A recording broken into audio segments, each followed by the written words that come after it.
ካፒታሊዝም ወይስ ሶሻሊዝም? የታዳጊ አገሮች ማህበራዊ እድገት ምርጫ ከአሌክሲ ኬቫ። ከዚህ ቀጥለን ይህንን ድንቅ መጽሐፍ አብረን እናነባለን። ቻናላችንን ሰብስክራይብ፣ ላይክ፣ ኮሜንት፣ ሼር ያድርጉ። እናመሰግናለን። እንቀጥላለን። መግቢያ። በርከት ያሉ የእስያና የአፍሪካ ሀገሮች ካፒታሊዝምን እየተቃወሙ ለሶሻሊዝም የሚያደርጉት እንቅስቃሴ ከዕለት ዕለት እየተፋፋመ እየተጠናከረም ነው። ባለፉት ጥቂት ዓመታት ብቻ እንኳን ቤኒን፣ ኢትዮጵያ፣ አንጎላ፣ ሞዛምቢክና ሌሎች ሀገሮች ሶሻሊስታዊ የእድገት ፈለግን መከተልም ጀምረዋል። በአንዳንድ ታዳጊ ሀገሮች ባለ አጭር ጊዜ ውስጥ ካፒታሊስታዊ ያልሆነ የእድገት ጎዳናን ማስያዝ የሚያስችሉ ስር ነቀል ተራማጅ ማህበራዊና ኢኮኖሚያዊ ለውጦች በመካሄድ ላይ ናቸው። ሶሻሊስታዊ የእድገት ፈለግ በመረጡት ሀገሮች ውስጥ የሚካሄዱትን አብዮታዊ ለውጦች ብንተነትን ካፒታሊስት ያልሆነን የእድገት ጎዳና የሚከፍተው ብሔራዊ ዲሞክራሲያዊ አብዮት ከ10-15 ዓመታት በፊት ከነበረው ሁኔታ ዛሬ በጣም ከፍ ባለ ደረጃ ላይ እንደሚገኝ መገንዘብ እንችላለን። በእነዚህ ሀገሮች የሚደረጉት ለውጦች የበለጠ ጥልቀት ያለውን መልክ በመያዝ ይበልጥ በተፋጠነ ሁኔታ መካሄዳቸው፣ እንደዚሁም የአዲስ ስርዓት ርዕዮተ ዓለማዊ ፖለቲካዊና መንግስታዊ ላላይ መዋቅር ተቋሞች ይበልጥ በተፋጠነ ሁኔታ መደራጀታቸው ለዚህ ጉልህ ማስረጃም ነው። በአንዳንድ ሀገሮች ውስጥ የሚካሄዱት ብሔራዊ ዲሞክራሲያዊ አብዮቶች አንዳንድ ህዝባዊ ዲሞክራሲያዊ አብዮቶች ገጽታዎችን እየያዙ ሲሆን የውስጥና የውጭ ፖሊሲን በሚመለከት የወሰዱት አቋም ማህበራዊና መደባዊ ባህሪ ያለው መሆኑ ቀደም ሲል ከነበረው ይበልጥ ጎልቶ ይታያል። ሶሻሊስታዊ የእድገት ፈለግ የመረጡት አብዛኞቹ ሀገሮች ርዕዮተ ዓለማዊ መመሪያቸው ሳይንሳዊ ሶሻሊዝም ነው ብለው በይፋ በማወጅ ከሶሻሊስት መንግስታት ጋር በየመስኩ ያሉትን የወዳጅነት ግንኙነቶችና ትብብር በማስፋፋትም ላይ ናቸው። የሰራተኛውን መደብ በሚመለከት ያላቸው አቋም እየተለወጠ ሲሆን በአንዳንድ ሶሻሊስታዊ የእድገት አቅጣጫ በሚመለከቱ ሀገሮች በሚከተሉ ሀገሮች ውስጥ አዲሱን ህብረተሰብ በመገንባት ረገድ ሰራተኞች መደብ ግንባር ቀደም ሚና መጫወት ጀምሯል። ወደፊቱ ወደ ግንባር ቀደም የወዛደር ፓርቲ አድገው መለወጥ የሚችሉ አዲስ ወይም በሰፊው በአብዮታዊ ንቅናቄዎች መሰረት ላይ ግንባር ቀደም አብዮታዊ ዲሞክራሲያዊ ፓርቲዎች በመቋቋም ላይ ናቸውም። ብሔራዊ ዲሞክራሲያዊ አብዮት አዳዲስ ገጽታዎችን ይዞ ከህዝባዊ ዲሞክራሲያዊ አብዮት ጋር የተቀራረበ ባህሪ እንዲኖረው ያደረገው ምንድን ነው? በአጠቃላይ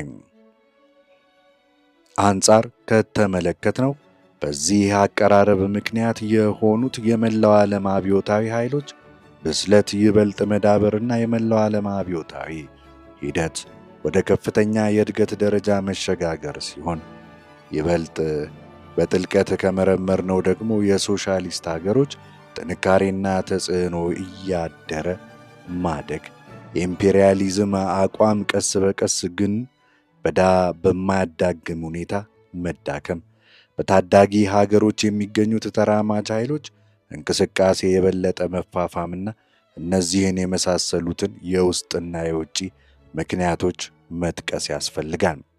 ከዚህም ሌላ ሳይንሳዊ ሶሻሊዝምን የሚቃወሙ የእጅ አዙር የቅኝ አገዛዝ፣ የጥገኝነት ልማት ስልት እንዲሁም ሶስተኛ አማራጭ የእድገት ጎዳና የአፍሪካና የመሳሰሉት ሶሻሊዝሞች ንድፈ ሐሳብ ውድቅ መሆንና ነፃ በወጡ ሀገሮች ውስጥ የሳይንሳዊ ሶሻሊዝም ሐሳብ በሰፊው መሰራጨት ለተጠቀሰው ጉዳይ ከፍተኛ ሚናን ተጫውተዋል።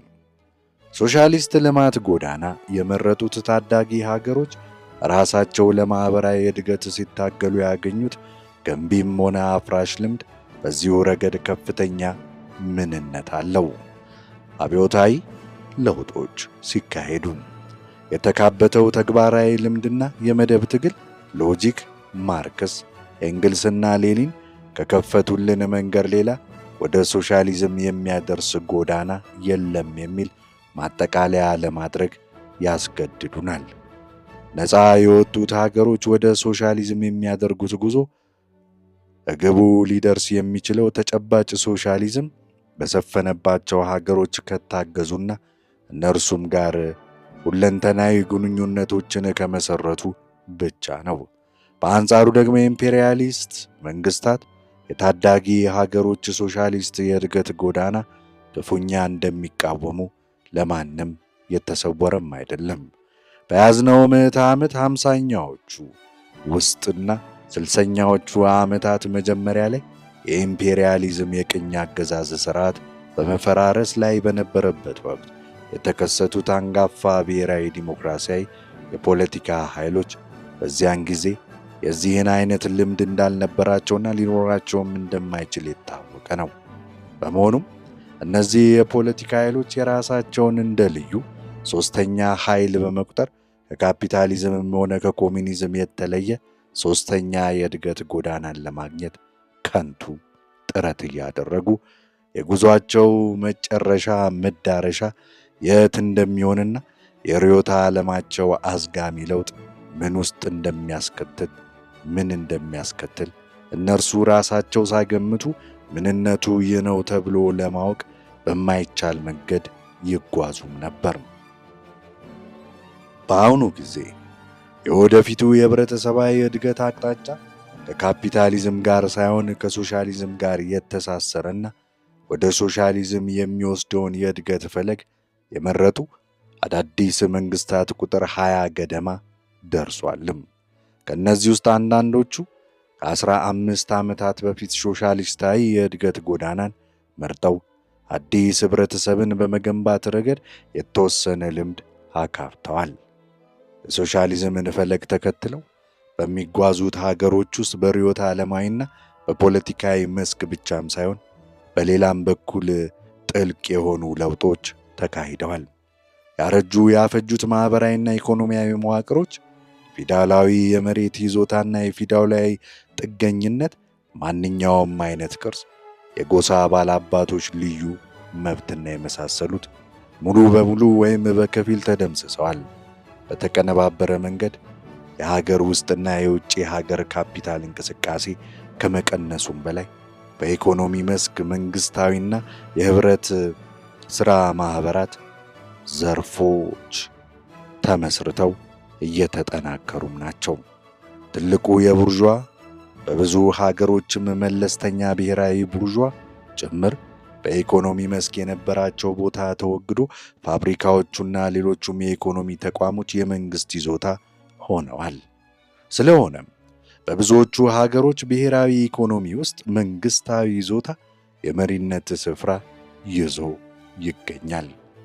የመሬት ይዞታን በሚመለከት የተደረጉት ለውጦች በገጠር ውስጥ የፊውዳል እና የመሬት ከበርቴ ስርዓትን በማፈራረስ በብዙ መቶ ሺህ የሚቆጠሩ የገበሬዎች ቤተሰቦች መሬት እንዲያገኙ አድርገዋል።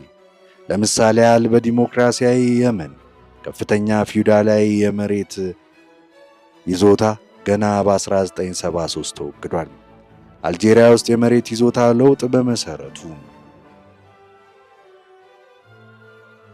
በመሰረቱ ተከናውኗል። ኢትዮጵያ ውስጥ የፊውዳላዊ የመሬት ይዞታ በአጠቃላይ ተደምስሷል።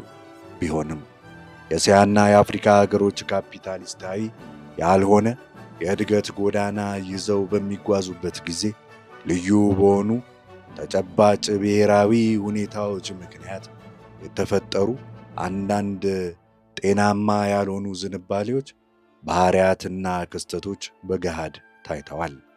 ምንም እንኳ ማኅበራዊና ኢኮኖሚያዊ ለውጦች ሲካሄዱ ነባር በዝባዥ መደቦች የህብረተሰብ ክፍሎች በመሰረቱ ቢጠፉም በእነርሱ ፋንታ አልፎ አልፎ አዳዲስ በዝባዦች ማለትም በከተማ ቢሮክራሲ ቡርዣ፣ በገጠር ሀብታም ገበሬዎች ኩላኮች ብቅ ይላሉ። በተለይ ይህ አዲሱ ቡርዣ ነው ያረጀው ስርዓት ዳግማዊ ትንሣኤ እንዲያገኝና ኢምፔሪያሊዝም የቡርቦራ ተግባሮች እንዲያካሂድ የሚያስችል እጅግ በጣም አደገኛ የህብረተሰቡ ክፍል የሚሆነው። ከዚህም ሌላ በአንጻራዊ አመለካከት ሲታይ አብዮታዊ ዲሞክራሲያዊ መንግስት ያለው ማህበራዊ መሰረት የሚስፋፋው በቀስታ ነው። በተለይ የሰራተኛው መደብ አባላትና የህብረተሰብ ሥራ ማህበራት አርሶ አደሮች ቁጥር የሚያሳየው እድገት ዝቅተኛ በመሆኑም ነው። የጎታች ርዕዮተ ዓለም አስተሳሰቦች ለህዝቡ ህሊና ውስጥ ሰርጸው ገና ሳይወገዱ በመቅረታቸው የሳይንሳዊው ሶሻሊዝም ሐሳቦች እንዳይሰራጩ እንቅፋት ይሆናሉ። ሰፊው ሰርቶ አደር ህዝብ በገዛ ፈቃዱ ተነስቶ ያሉትን ነገሮች ራሱ መፍታት እንዲችል አመቺ ሁኔታ መፍጠር የሚገባቸው የህብረተሰቡ ህይወት ዲሞክራሲያዊ መልክ የማስያዝ ሂደት በአንዳንድ አገሮች ውስጥ የሚካሄደው በዝግታ ነው። የቀድሞ አገዛዝ ሰፊውን ህዝብ በሚመለከት ይወስድ የነበረውን አቋምና ይጠቀምበት የነበረውን የፈላጭ ቆራጭነት አመራር ዘዴ በአዲሶቹ መሪዎች ላይ ብርቱ ተጽዕኖ እንዳደረጉባቸው አልፎ አልፎ መታየቱ አልቀረም። የሶሻሊስት የእድገት አቅጣጫ የመረጡት ሀገሮች ኢኮኖሚን በሚመለከት በቀላሉ የሚገመቱ ችግሮች አጋጥሟቸዋል። የእነዚህ ችግሮች መንስኤዎች ብዙ ሊሆኑ ይችላሉ። እነዚህ ሀገሮች በውጪ ወይም በከፊል በብሔራዊ የግል ካፒታል የተቋቋሙትን የምርት ተቋሞች በመንግስት ቁጥጥር ለመዋልም ሆነ የብሔራዊ ኢንዱስትሪ መሰረቶችን ለመጣል የሚወስዷቸው እርምጃዎች በአጠቃላይ የውጭና ብሔራዊ የግል ካፒታልን በሚመለከት የሚያካሂዷቸው ፖሊሲዎች ብዙውን ጊዜ ያልታሰበባቸው፣ በሚገባ ያልተጠኑና በስሜት ላይ ብቻ የተመሰረቱ በመሆናቸው በርከት ያሉ ስህተቶችን ይፈጽማሉ። እነዚህ ስህተቶች በበኩላቸው በአንዳንድ ሀገሮች ውስጥ ተጨማሪ ችግሮችን፣ እንቅፋቶችን እንደፈጠሩ አሌ የማይባል ነው። ለፈጣን የኢኮኖሚ እድገት የውጭና የሀገር ውስጥ የግል ካፒታል አጠቃቀምን፣ ሥራ አጥነትን ማስወገድን፣ ካፒታሊስታዊ ባልሆነ የእድገት ጎዳና በተለያዩ ደረጃዎች ላይ የሚከናወኑት የእርሻ ክፍለ ኢኮኖሚ ለውጦች፣ የኢንዱስትሪ ልማት ልዩ ጠባይን እንዲሁም የሶሻሊስት የእድገት አቅጣጫ በመረጡት መንግስታት መካከል ያለውን በጋራ ጥቅም ላይ የተመሰረተውን ትብብር ለማስፋፋትና የበለጠ ጥልቀት ለመስጠት የሚያስችሉትን መንገዶችና ዘዴዎች የሚመለከቱ እነዚህን የመሳሰሉትን ችግሮች እና ጉዳዮች ለመፍታት የሚያግዙ መፍትሄዎችና ስልቶች በርከት ባሉ አገሮች ውስጥ ገና እንዳልተገኙ መጥቀስ ያስፈልጋል። ከዚህም ሌላ የሶሻሊዝምን ፈለግ ተከትለው ከሚጓዙት ሀገሮች ፊት የተደቀኑ ሌሎችም ብዙ ውስብስብ ችግሮች አሉ።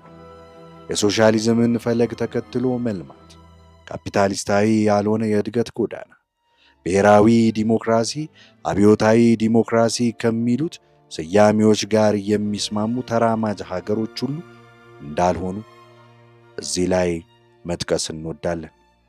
እነዚህ ሀገሮች ወደ ሶሻሊዝም የሚወስደውን አቅጣጫ ይዘው በመጓዝ ላይ ብቻም ሳይሆን ሶሻሊዝምን በመገንባት ላይም ናቸው። እንደዚሁም በእነዚህ ሀገሮች በአመራር ላይ ያሉ አብዮታዊና ዲሞክራሲያዊ ፓርቲዎች ወደ ሳይንሳዊ ሶሻሊዝም የተቀበሉት ወይም በመቀበል ላይ የሚገኙ ፓርቲዎች ናቸው። ስለሆነም አብዮታዊውን ሂደት የሚመሩት አብዮታዊ ዲሞክራቶች ሳይሆኑ የሳይንሳዊ ሶሻሊዝምን አቋም የወሰዱ የፖለቲካ ኃይሎች ናቸው በሚል እምነት ምክንያት ከላይ የተጠቀሱት ስያሜዎች ተጨባጩን ሁኔታ በትክክል አያንጸባርቁም የሚል አመለካከት አለ። ይህን ጥያቄ በሚመለከት አንድ አይነት አስተሳሰብ አለመኖሩ የሚያስደንቅ አይደለም። ይህ የሚያንጸባርቀው በተለያዩ የሶሻሊዝምን ፈለግ ተከትለው በመልማት ላይ በሚገኙት ሀገሮች ውስጥ ያለው ሁኔታ ሆነ የሚካሄደው አብዮታዊ ሂደት የደረሰባቸው የእድገት ደረጃዎች አንድ አለመሆኑን ነው። ይህም በመጠኑም ቢሆን የሚያሳየው በእነዚህ ሀገሮች ውስጥ ለሚደረጉት ለውጦች የተለያየ ግምት መስጠቱን ነው። እዚህ ላይ አንድ ሌላ ነጥብ መጥቀስ እንወዳለን። ምንም እንኳ ይህ መጽሐፍ አርዕስቱ ካፒታሊዝም ወይስ ሶሻሊዝም የሚል ቢሆንም በመሰረቱ የሚያተኩረው በዛሬው ዘመን ለታዳጊ ሀገሮች ይበልጥ ተስፋ ሰጪ በሆነው በሶሻሊስት የልማት አቅጣጫ፣ በሶሻሊስት የእድገት ጎዳና ላይ ነው። የዚህ የማህበራዊ የእድገት ጎዳና ብልጫዎች በጣም ጉልህ ስለሆኑ ከታሪክ ሂደት አንጻር ካፒታሊስታዊ የእድገት ጎዳናን እንደ አማራጭ አድርጎ ማቅረብ ኢ ሳይንሳዊና መሰረተ ቢስም ነው።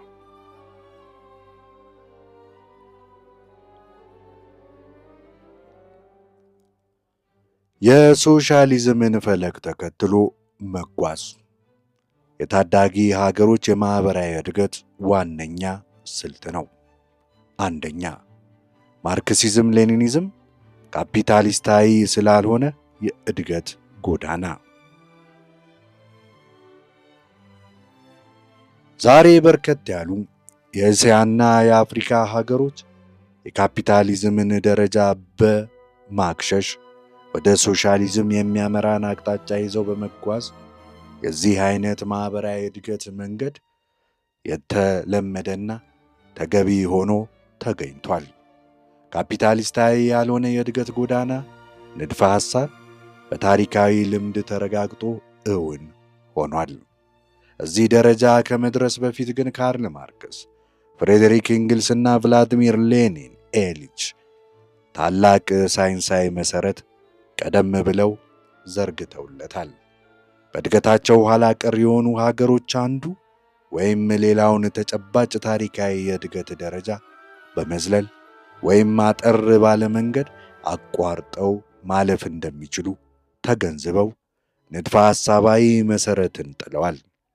የሰው ልጅ በእድገቱ ሂደት ጥንታዊ የጋርዮሽ የባሪያ አሳዳሪ ፊውዳላዊ ካፒታሊስታዊና አንደኛ ደረጃ ሶሻሊዝም የሆነ ኮሚኒስታዊ ህብረተሰብ ደረጃዎችን ማለፍ እንዳለበት የሳይንሳዊ ሶሻሊዝም አንጋፋ መስራቾች ማርክስ፣ ኤንግልስ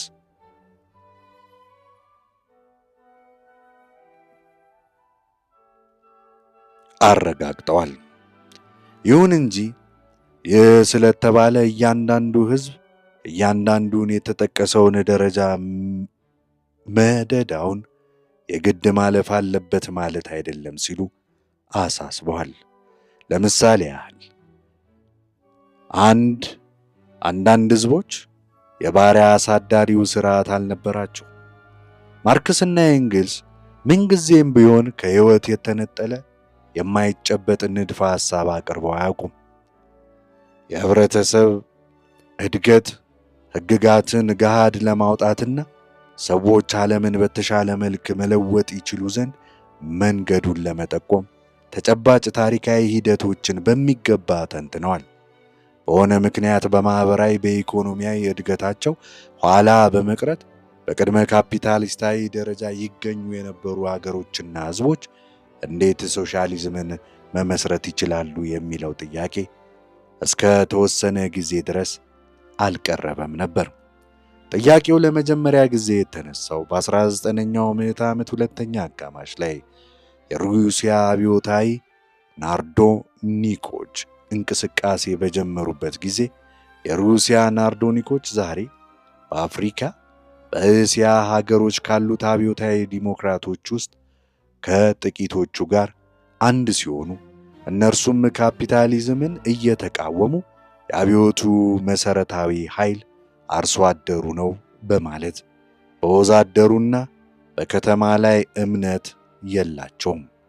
ወዛደሩ ከተማ የካፒታል ውጤት ናቸው፣ ወዛደሩና ከተማ የካፒታል ውጤት ናቸው በሚል ተመስርተው የሚደግፉት የጋራ ማህበራዊ እርሻ ልማዶች ያሉትን ገጠርን ነው። የሩሲያና ናርዶኒኮች በምዕራብ አውሮፓ ጸሮች ልምድ አማካኝነት ካፒታሊዝምን እድገት በሰፊው ሕዝብ ላይ ምን ያህል ከባድ ችግሮችን ማለትም ሥራ አጥነትን፣ መደየትን፣ የቤተሰብ መፈራረስን እንደሚያስከትል በመገንዘብ ካፒታሊዝምን ለመቅጨት ሞክረዋል። በዚህ ጊዜ ሩሲያ በአብዛኛው የቅድመ ካፒታሊስታዊ ስርዓት የሰፈነባት ሀገር ከመሆኗ የተነሳ በህብረተሰቡ ውስጥ ነባር የገጠር ማህበረሰብ አኗኗር ከፍተኛ ቦታ ይዞ የሚገኝ ነበር። ስለሆነም ናርዶኒኮችን ያሳሰባቸውና ለካርል ማርክስና ለፍሬድሪክ ኤንግልስ ያቀራረብ ጥያቄ ፍሬ ነገር በገጠር ማህበረሰብ መሰረት ላይ ሶሻሊዝም መገንባት ይቻላል የሚል ጥያቄ ነበር። የሳይንሳዊ ሶሻሊዝም አንጋፋ መስራቾች ለዚህ ጥያቄ ልዩ ትኩረት በመስጠት አጥንተውታል። ምክንያቱም በዚህ ጊዜ ካፒታሊዝም ገና ያልተመሰረተባቸው ወይም ገና በዝቅተኛ የእድገት ደረጃ የነበረባቸው ሀገሮች በርከት ያሉ ነበሩና ለእነዚህ ሀገሮች ካፒታሊዝምን በማግሸሽ ሶሻሊዝምን የመገንባት ጉዳይ ወቅታዊ ለመሆን ይችልም ነበር። እዚህ ላይ ማርክስና ኤንግልስ ከሩሲያ ናርዶኒኮች ጋር ያደረጉትን የደብዳቤ ልውውጥ ዝርዝር ውስጥ ሳንገባ ያከናወኗቸውን ሳይንሳዊ ትንተናዎች ውጤት ብቻ ባጭሩ እናቀርባለን። ማርክስና ኤንግልስ ጥናታቸውን ሲያጠቃልሉ በእድገቱ ኋላ ቀር የሆነ ሀገር የካፒታሊዝምን ደረጃ አልፎ በመዝለል ወደ ሶሻሊዝም ሊሸጋገር እንደሚችል አረጋግጠዋል። ቢሆንም ለዚህ የተወሰኑ ቅድመ ሁኔታዎች እንደሚያስፈልጉ አመልክተዋል። ይኸውም አንደኛ፣ የዚህ አይነቱ ሁኔታ ሊፈጠር የሚችለው ባደጉት ወይም ቢያንስ በአንድ ያደገ ሀገር ውስጥ ሶሻሊዝምም ድል ሲቀዳጅ ብቻ ነው። ወዛደሩ ድል መጥቶ የምርት መገልገያዎች የምዕራብ አውሮፓ ህዝቦች የጋራ ሀብት ሲሆኑ ገና ካፒታሊስታዊ ስልተ ምርት መመስረት የጀመሩትና ገና የጋርዮሽ ይዞታዎች ወይም የነሱ ቅሪቶች ያሏቸው ሀገሮች እነዚህን የማህበረሰብ የጋርዮሽ ይዞታ ቅሪቶችንና ከእነርሱ ጋር የተዛመዱትን ህዝባዊ ልማዶችን እንደ ብርቱ መሳሪያ በመጠቀም ወይም ሶሻሊስት ህብረተሰብ የሚያስኬደውን ሂደት እጅግ ሊያሳጥሩም ይችላሉ። ይህ የሚመለከተው ሩሲያን ብቻም ሳይሆን በቅድመ ካፒታሊስታዊ የእድገት ደረጃ የሚገኙት ሀገሮች በሙሉ ነው ሲል ማህበራዊ ጥያቄ በሩሲያ በተባለው ስራው ኤንግልስ ጽፏል። ማርክስና ኤንግልስ ሩሲያ ውስጥ የነበረውን ሁኔታ በጥንቃቄ በማጥናት በዚህች ፊውዳላዊ የገባርነት ግንኙነት ገና ጨርሶ ባልጠፋባትና ማህበራዊ ነቀርሳዎችና ያልተፈቱ ችግሮች በበዙባት ሀገር ውስጥ ይፈነዳል ተብሎ ይጠበቅ የነበረው አብዮት ኃይለኛ ስለሚሆን በመላው አውሮፓ ውስጥ እንደሚያስተጋባ አጥብቀው ያምኑም ነበር። ሁለተኛ፣ ባደረጉት እና በኢንዱስትሪ ረገድ በበለጸጉት መንግስታት ከሚካሄዱት ወዛደራዊ ሶሻሊስት አብዮቶችና በኢኮኖሚ ኋላ ቀር በሆኑት ሀገሮች ውስጥ ከሚደረጉት የአርሶ አደር ህዝባዊ ዲሞክራሲያዊ አብዮቶች መካከል መስተጋብር እንደሚያስፈልግ የሳይንሳዊ ሶሻሊዝም አንጋፋ መስራቾች አስገንዝበዋል። የሩሲያ ናርዶኒኮች ስለ ሩሲያ የገጠር ማህበረሰብ የወደፊት ዕድል ማርክስንና ኤንግልስን በጠየቋቸው ጊዜ የሚከተለውን መልስ አግኝተዋል። የሩሲያ አብዮት ለምዕራብ የወዛደር አብዮት ቀስቃሽ ፋና ከሆነ ያኔ ሁለቱም እንዲረዳዱ የዛሬው ሩሲያ የገጠር ማህበረሰብ የጋርዮሽ የመሬት ይዞታም የኮሚኒስታዊ እድገት መነሻ ሊሆን ይችላል። ሶስተኛ፣ በኢኮኖሚ ኋላ ቀር የሆኑ ሀገሮች ካፒታሊስታዊ የእድገት ደረጃን ዘለው ማለፍ እንዲችሉ ሶሻሊስት አብዮት ድል ከመታባቸው መንግስታት በኩል ሁለንተናዊ እርዳታና ድጋፍ ማግኘት ያስፈልጋቸዋል።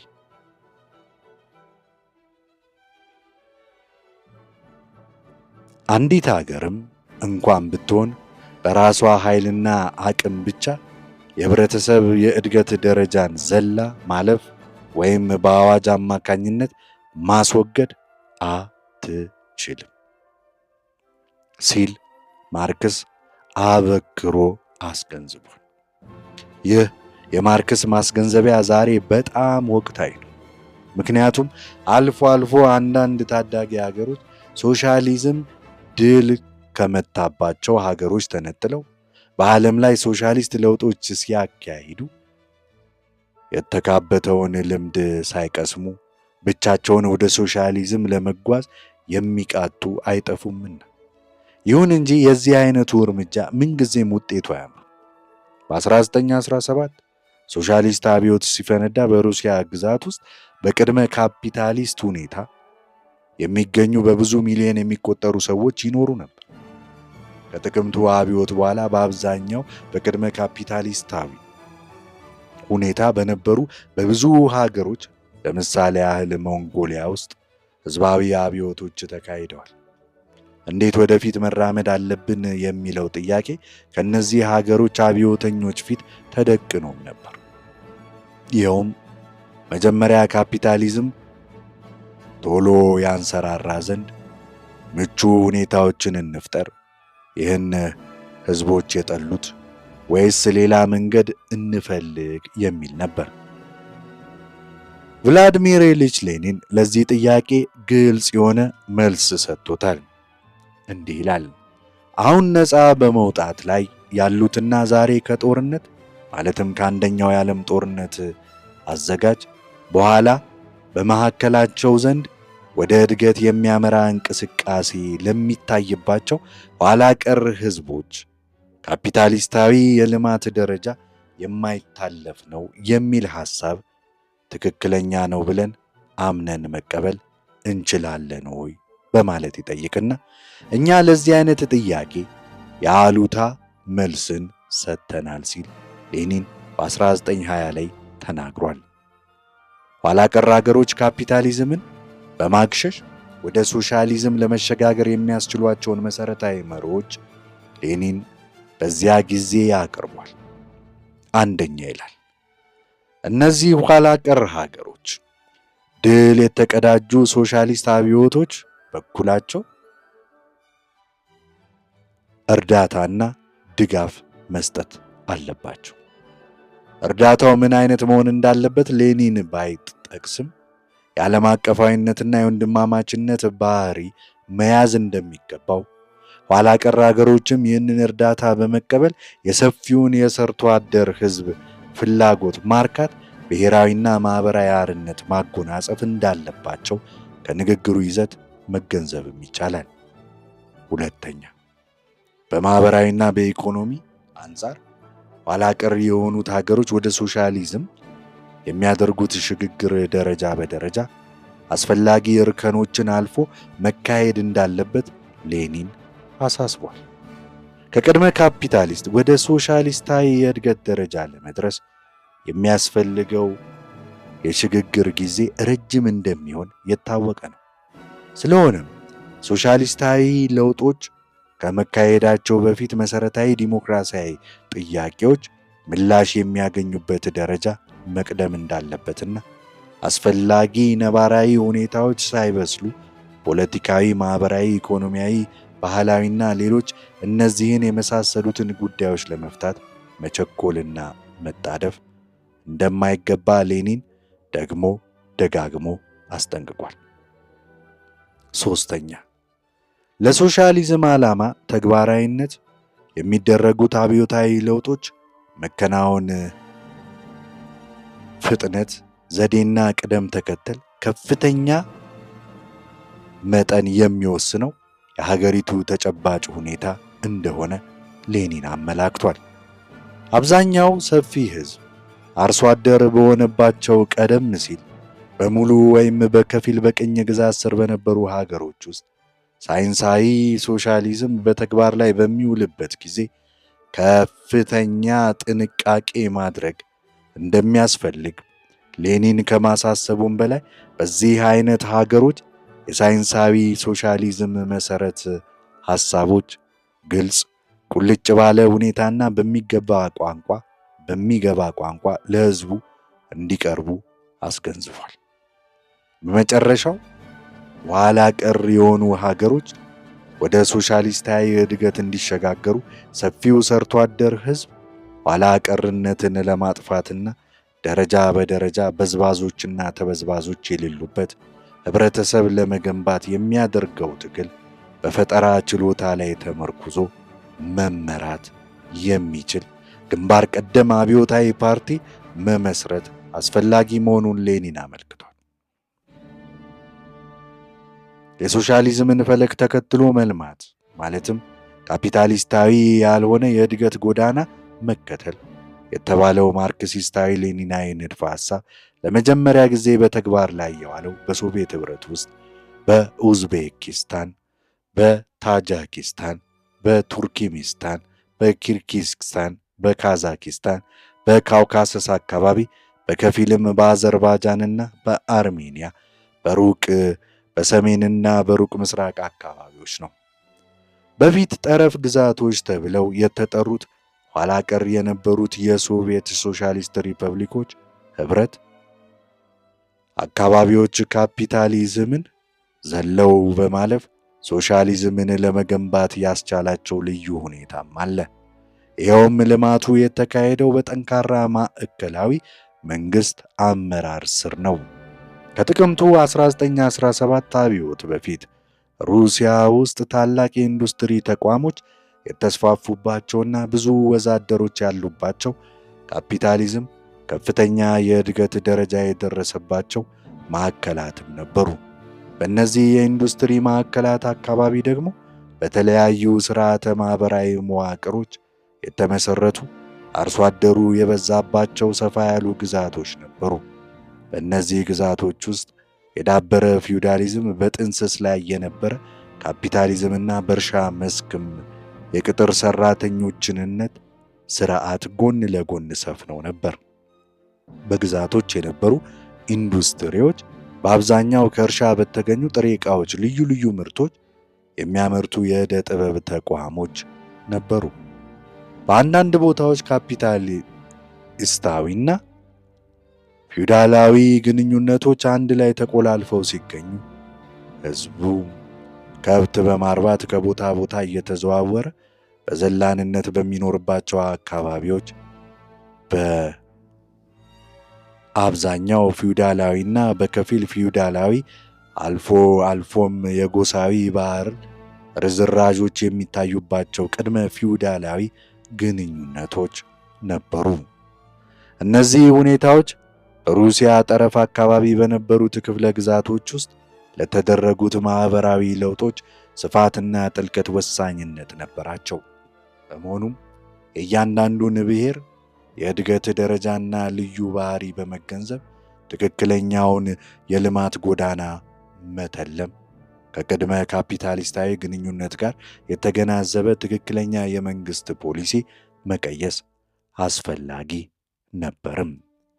ህዳር 1919 ሌኒን ለምስራቅ ህዝቦች ኮሚኒስት ድርጅት ሁለተኛ ጠቅላላ ጉባኤ ባሰማው ንግግር እንዲህ ሲል ተናግሯል። ዛሬ ከእናንተው ፊት የተደቀነው ተግባር ከአሁን በፊት በመላው ዓለም ኮሚኒስቶች ዘንድ ተነስቶ የማያውቅ ጥያቄ ነው። ስለሆነም በአጠቃላይ ኮሚኒስታዊ ንድፈ ሐሳብና ተግባር ላይ በመመስረት ይህንን ንድፈ ሐሳብ ተግባር አብዛኛው ሰፊ ህዝብ አርሶ አደር ከሆነበትና ትግሉ ከካፒታል ጋር ሳይሆን ከመሃለኛው ክፍለ ዘመን ርዝራዦች ጋር የሚካሄድበት ከሀገሮቻችሁ ተጨባጭ ሁኔታ በተገናዘበ መጠቀም አለባችሁ ብሏል። የሶቪየት ኅብረት ኮሚኒስት ፓርቲ ወለም ዘለም ሳይል እነዚህን የሌኒን መመሪያዎች በተግባር ላይ አውሏቸዋል። መጋቢት 1921 የተካሄደው 10ኛው የፓርቲው ጠቅላላ ጉባኤ የብሔር ጥያቄን በሚመለከት የሚከተለውን ውሳኔ አስተላልፏል። የፓርቲው ዓላማ ብሔራቸው ሩሲያዊ ያልሆኑትን ሰርቶ አደር ሕዝቦች በእድገቱ ወደፊት የተራመደው መሃል ሩሲያ ከደረሰበት ደረጃ ለመድረስ እንዲችሉ ማገዝ ነው። ፓርቲው ማንኛውንም አይነት የብሔር እኩልነት ለማጥፋት በሚደረገው ቆራጥና ያላሰለሰ ትግል በምስራቅ የጠረፍ ግዛቶች አካባቢ የሚኖሩትን ሰርቶ አደር ሕዝቦች ታማኝነት በመቀዳጀት በፊት የላቀ ጭቆና በተደረገባቸው ብሔሮች መካከል እጅግ ኋላ ቀር ፊውዳላዊ ግንኙነት ጨርሶ ለማጥፋትና እነዚህ ብሔሮች ኮሚኒስት ህብረተሰብ እንዲገነቡ ለማድረግ እነሱን ያስተባብራል፣ ያሰባስባል ብሎ ነበር። በ1922 መጨረሻ ላይ ከሶቪየት ሶሻሊስት ሪፐብሊክ ህብረት ከተቋቋመ በኋላ በጠረፍ ግዛቶች ውስጥ ለሚኖሩ ብሔሮች እርዳታ የሚደረገው በቋሚ ሀገር እንደ ኢኮኖሚያዊ ፖሊሲ መሰረት ነበር ነውም። የሶቪየት መንግስት ባጀት ለምስራቅ ሪፐብሊኮች የበለጠ ድርሻ በመመደቡ እነርሱ በተፋጠነ አኳኋን ማደግ ችለዋል። በአንድ ትውልድ ዕድሜ ውስጥ ኋላ ቀርነታቸውን ማስወገድ በአጠቃላይ የኢኮኖሚና የባህል እድገታቸውን ከሀገሪቱ የለሙ አካባቢዎች ጋር እኩል ለመሆን እንዲችሉ ከበለጸጉት የመሃል ሀገሮች ግዛት ጋር በኩል ሁለንተናዊ እርዳታ ተደርጎላቸዋል። በሶቪየት የምስራቅ ሪፐብሊኮች ውስጥ ወደ ሶሻሊዝም የሚወስደው የሽግግር ወቅት ማለት ካፒታሊስታዊ ያልሆነው የእድገት ጎዳና የተጀመረው አጠቃላይ የሆኑ ዲሞክራሲያዊ ለውጦችን በማካሄድ ነው። እነዚህ ለውጦች የተወሰነ ጊዜ ቢፈጁም ሶሻሊስት ህብረተሰብን በመገንባት የሚያስችሉ ሁኔታዎችን በደረጃ አዘጋጅተዋል። በኮሚኒስቶችና በአካባቢው የአመራር አካላት ፊት የተደቀነ አንዱ ውስብስብና ከባድ ጉዳይም ነበር። ይኸውም በፖለቲካዊ ንቃተ ህሊናው ኋላ ቀር የሆነ በአብዛኛው አርሶ አደር መለስተኛ ወዛደር የሆነ የህዳጣን ብሔሮች ህዝብ አዲሱን ስርዓት ደጋፊ ማድረግ ነበረባቸው። ለዚህ ዓላማ የተለያዩ ጊዜያዊ የሰርቶ አደሮች ማህበራዊና የፖለቲካዊ አደረጃጀት ቅርጾችን ተጠቅመዋል። መደባዊ ንቃተ ህሊናቸው ዝቅተኛ ከሆነ ሰፊ የአርሶ አደር ህዝቦች ዘንድ የሚያስፈልገውን እንቅስቃሴ ለማድረግ የሚያስችሉ ብሔራዊ አብዮታዊና ዲሞክራሲያዊ ድርጅቶችን አቋቁሟል። በኢኮኖሚው ዘርፍም ልዩ ቅርጽ ያላቸው ተመሳሳይ የሽግግር ወቅቶች ድርጅቶችም ተቋቁመው በኋላ በጣም ኋላ ቀር የሆኑትን ፊውዳላዊው የምርት ግንኙነቶችን ቀስ በቀስ ለማስወገድና የዕደ ጥበባትና አነስተኛ ኢንዱስትሪዎችን ወደ ሶሻሊስታዊ ኢንዱስትሪ ለማሳደግ ምቹ ሁኔታዎችን ፈጥረዋል። በተለይ የመሬት ይዞታን በሚመለከት የተደረገው ለውጥ ፊውዳላዊ ግንኙነቶችን በተግባር በመደምሰስ ረገድ ከፍተኛ ሚናን ተጫውቷል። በመካከለኛው እስያና በካውካሰስ ሪፐብሊኮች ውስጥ ሁለንተናዊ ማህበራዊ ለውጦች የተካሄዱት የየብሔር ታሪካዊ፣ ብሔራዊ፣ ባህላዊ ሁኔታዎች ልዩ ጠባዮች በሚገባ በማጤን ነው። ካለፈው አገዛዝ በተወረሱ በርከት ያሉ ከባድ ችግሮችን ለማጥፋት የተደረገው ጥረት ያተኮረው የኢንዱስትሪ ተቋሞችን በመመስረት ከህብረት ሥራ እንቅስቃሴ አማካኝነት የእርሻ ዘርፎችን በማልማትና ዘመናዊ የማምረት ዘዴዎችን በመጠቀም ላይም ነው። የተለያዩ ብሔረሰቦች ወደ ሶሻሊስታዊ ስርዓት እንዲጋሩ ሐቀኛ ባህላዊ አብዮት ከፍተኛ ሚናን ተጫውቷል። በፊት ኋላ ቀር የነበሩ የሶቪየት ኅብረት ሕዝቦች በሶሻሊስት የእድገት ጎዳና በመጓዛቸው በህብረተሰብ ውስጥ አብዮታዊ ለውጦች ለማድረግ የሚያስፈልጉትም ማቴሪያላዊ ጥረቶች በሙሉ በሥራ ላይ ለመዋል አስችሏል። ከ3 ሚሊዮን በላይ ሕዝብ የሚኖርባቸው የምስራቅ ሪፐብሊኮች በሶቪየት ኅብረት ኮሚኒስት ፓርቲ በሚመራው በሰራተኛው መደብ ግንባር ቀደምትነት ረዳትነት በአጭር የታሪክ ጊዜ ውስጥ ከፊውዳሊዝም ወይም ኋላ ቀር ከሆኑ ከቅድመ ፊውዳላዊ ማኅበራዊ ሥርዓቶች ወደ ሶሻሊዝም ለመሸጋገር ችለዋል።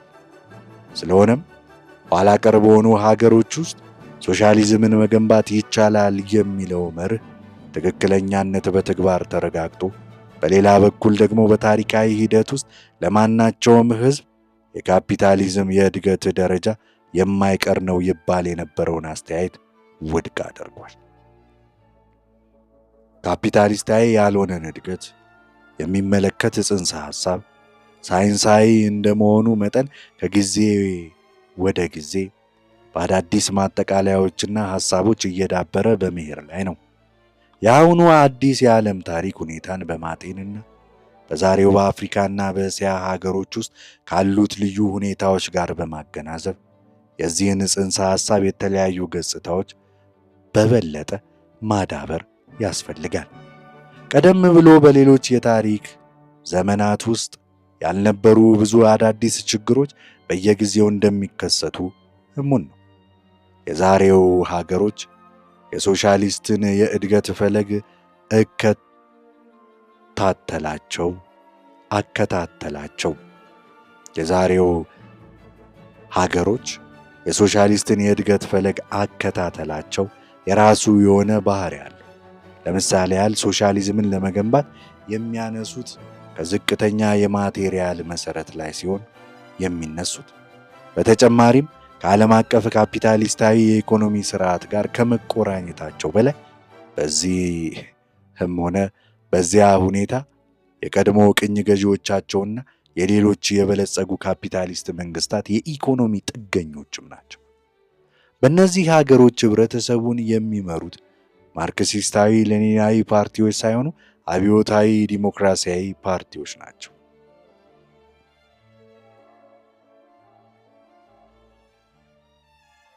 በመጨረሻ የሶሻሊስትን የእድገት ፈለግ ከመረጡት መካከል ቢርማን፣ ሶሪያን፣ የኢራቅን የመሰሉ ካፒታሊስታዊ የምርት ግንኙነት የተወሰነ የእድገት ደረጃ የደረሰባቸው ሀገሮች ይገኛሉ። ስለሆነም በዚህ አይነቱ ሁኔታ የሚደረገው ጥረት ካፒታሊስታዊ የእድገት ጎዳናን ዘሎ ለማለፍ ሳይሆን በዚህ ጎዳና ላይ በከፊል የተጀመረውን ጉዞ ለማፋጠን ነው።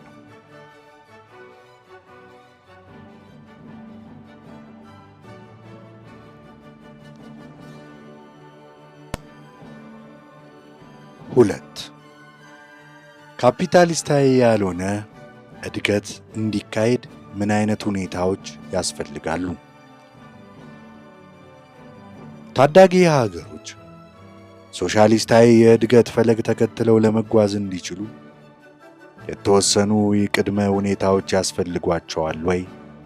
ይህን የእድገት ፈለግ ለመከተል የማያስችል የሀገር ኋላ ቀርነት ደረጃስ አለ ወይ የሚል ጥያቄ ሲነሳ የምንመለከተው ጉዳይ ሀገሪቱ ካፒታሊስታዊ ባልሆኑ የእድገት ጎዳና መጓዟን ብቻም ሳይሆን አልፋም ሄዳ የሶሻሊስትን ህብረተሰብ እስከ መመስረት ደረጃ ድረስ ለመዝለቅ እንድትችል ከሆነ የምርት ኃይሎችና የምርት ግንኙነቶች እድገት ደረጃ እጅግ ዝቅተኛ ከሆነና ከዚህም በላይ ሌሎች ተስማሚ ያልሆኑ ሁኔታዎች ካሉ በተሳካ ሁኔታ የሶሻሊዝምን የእድገት ፈለግ ተከትሎ ለመጓዝ የማያስችሉ ብዙ እንቅፋቶች እንደሚያጋጥሙ አያጠያይቅም። ይህ የሚመለከተው የሀገር ውስጥ ቅድመ ሁኔታዎችን ሲሆን እነዚህ ቅድመ ሁኔታዎች ይበልጥ ውስን በሆኑ መጠን ይህን ለማሟላት የውጭ ቅድመ ሁኔታዎች የበለጠ ከፍተኛ ሚና መጫወት አለባቸው። በሌላ በኩል ደግሞ እስከ ተወሰነ ደረጃ ያደገ ካፒታሊስታዊ ስርዓት ያላቸው ሀገሮች ካፒታሊስታዊ ያልሆነን የእድገት ጎዳና ይዘው መጓዝ ይችላሉ ወይ? አንዳንድ የንድፈ ሐሳብ ሰዎች የተወሰነ እድገት ያገኘ ካፒታሊስታዊ ግንኙነት ያላቸው ቱርክን፣ ፊሊፒንን፣ በላቲን አሜሪካ ውስጥ የሚገኙት የመሳሰሉ ሀገሮችን በመሰረቱ ካፒታሊስታዊ ያልሆነን የእድገት ጎዳና ይዘው መጓዝ ይችላሉ የሚል አስተሳሰቦች አሏቸው። ሆኖም ግን የእድገት ጎዳና ለነዚህ ሀገሮች የግድ ወይም የማይቀር ነው ማለታቸው አይደለም። በእኛ አስተያየት አንድ ሀገር ካፒታሊስታዊ ያልሆነ የእድገት ጎዳናንና ይዞ ያንን ለመጓዝ የሚችለው በዚህ ሀገር ውስጥ ካፒታሊዝም ወደ ጭራሹም ከሌለ ወይም ደግሞ በዝቅተኛ የእድገት ደረጃ ላይ ከሆነ።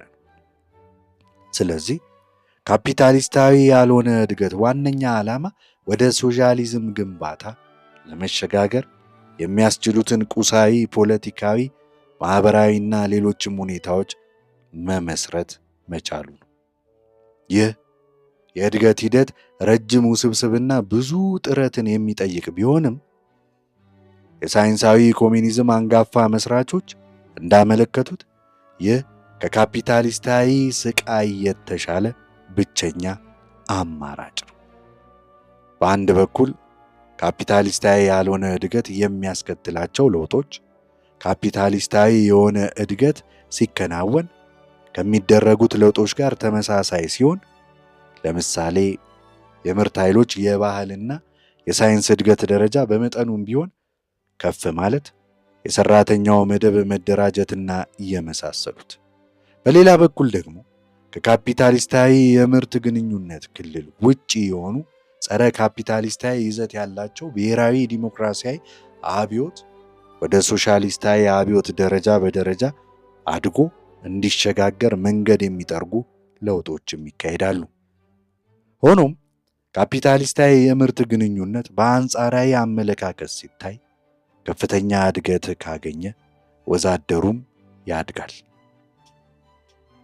ብሎም ማርክሳዊ ሌኒናዊ ፓርቲ ይመሰርታል። ስለሆነም የላቀ ደረጃ ላለው ማህበራዊ አብዮት፣ ህዝባዊ ዲሞክራሲያዊ ምናልባትም ሶሻሊስት አብዮት መካሄድና ወደ ሶሻሊዝም ለሚያስኬደው አጠር ላለ መንገድ መፈጠር ነባራዊ ቅድመ ሁኔታዎች መብሰል ይችላሉ። የግብፅ ልምድ እንዳሳየው ካፒታሊስታዊ የምርት ግንኙነት የተወሰነ የእድገት ደረጃ ላይ ከደረሱ በዚህ የተነሳ ማህበራዊና ኢኮኖሚያዊ ታህታይ መሰረቱ እና ርዕዮተ ዓለማዊ እና ፖለቲካዊ ላዕላይ መዋቅሩን በአዲስ መንገድ ለማቀነባበር አስቸጋሪ ስለሚሆን ከዚህ በላይ በርከት ያሉ የሶሻሊዝምን ፈለግ መከተልን የሚቃወሙ ስለሚገኙ በሰፊው በህዝብ ላይ የቡርዥዋው ርዕዮተ ዓለም የብሔርተኝነትና የሃይማኖት ተጽዕኖም ስለሚደረግበት አብዮታዊውን ሂደት ለመምራት ከፍተኛ የአመራር ብቃትና ሰፊ ማህበራዊና ፖለቲካዊ ድጋፍ ለአዲሱ መንግስት በጣም አስፈላጊ ነው። አብዮታዊ ለውጦች ሲካሄዱ ሰርቶ አደሩ ህዝብ የሚጫወተውን ሚና በትክክል ስለማይረዱ በሰፊው ህዝብ አነሳሽነት የሚፋፋመውን እንቅስቃሴ ክፉኛ ስለሚፈሩ በሳይንሳዊ ሶሻሊስታዊ ርዕዮተ ዓለም የታጠቀ ጠንካራ ፓርቲ ስለሚያስፈራቸው የንዑስ ከበርቴ ዲሞክራቶች ከላይ የተጠቀሰውን ሁኔታ ለማረጋገጥ አልቻሉም። እዚህ ላይ አንድ የተወሰነ ሁኔታ ይከሰትልናል። ይኸውም የምርት ኃይሎች እድገት ብሎም ማህበራዊና መደባዊ ግንኙነት ይበልጥ ከፍተኛ በሆኑ መጠን ንዑስ ከበርቴያዊ ከሆኑ የህብረተሰብ መካከለኛ ክፍሎች አብዮታዊውን ሂደት መጋራት በተለይም እስከ መጨረሻ ግቡ ማድረስ እንደማይችሉ በበለጠ ግልጽ ይሆናል።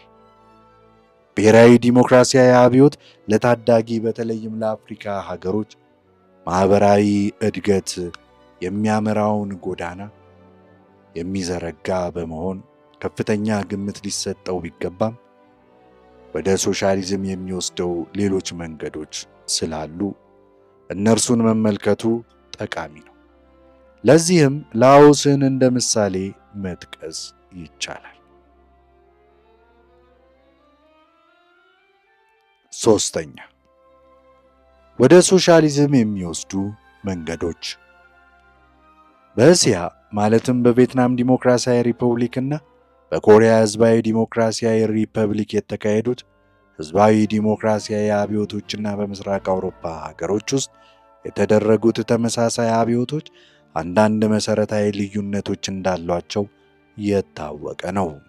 በተጠቀሱት የእስያ ሀገሮች ውስጥ የወዛደሩ ቁጥር ትንሽ ስለነበርና የአብዮታዊ ልምዱ የአውሮፓው ወዛደር ያካበተውን ያህልም ስላልነበረ በማርክሲስታዊ ሌኒናዊ ፓርቲ ይመራ በነበረው የአብዮታዊ ኃይሎች ኅብረት ውስጥ ከፍተኛ ሚና አልተጫወተም ነበር። በአሁኑ ጊዜ ደግሞ ተጨባጭ ሶሻሊዝም በዓለም አብዮታዊ ሂደት ላይ ያለው ተጽዕኖ ከፍተኛ በመሆኑ ካፒታሊዝም እንደ ማኅበራዊ ሥርዓተ ማኅበር የማይረባ ሆኖ በመጋለጡ ወዛደራዊ ያልሆኑ ክፍሎች ያላቸው አብዮታዊ ብቃት በመጎልበቱ በማርክሲስታዊ ሌኒናዊ ፓርቲ የሚመራ የአብዮታዊ ኃይሎች ኅብረት ሕዝባዊ ዲሞክራሲያዊ የመንግሥት ሥልጣን ሊመሰርት ይችላል። በዚህ የኃይሎች ኅብረት ውስጥ ግንባር ቀደም ሠራተኞች፣ አብዮታዊ ምሁራን፣ ሲቪልም ሆኑ ወታደራዊ፣ የነቁ አርሶ አደሮችና የመሳሰሉት ሊታቀፉ ይችላሉ። በዚህ አይነቱ የመንግሥት ሥልጣን በወዛደሩ፣ በአርሶ አደሩ፣ በገጠርና በከተማ ባሉ ተራማጅ መካከለኛ ክፍሎች የተመሠረተ በመሆኑ የሚያከናውናቸው ተግባራትና ያለው ማኅበራዊ መደባዊ ዓላማ ከወዛደሩና ከአርሶ አደሩ የበላይ ገዥነት ጋር ተመሳሳይ ነው። ሕዝባዊ ዲሞክራሲያዊ አብዮት ወደ ሶሻሊዝም የሚከናወን ጉዞ ያፋጥናል።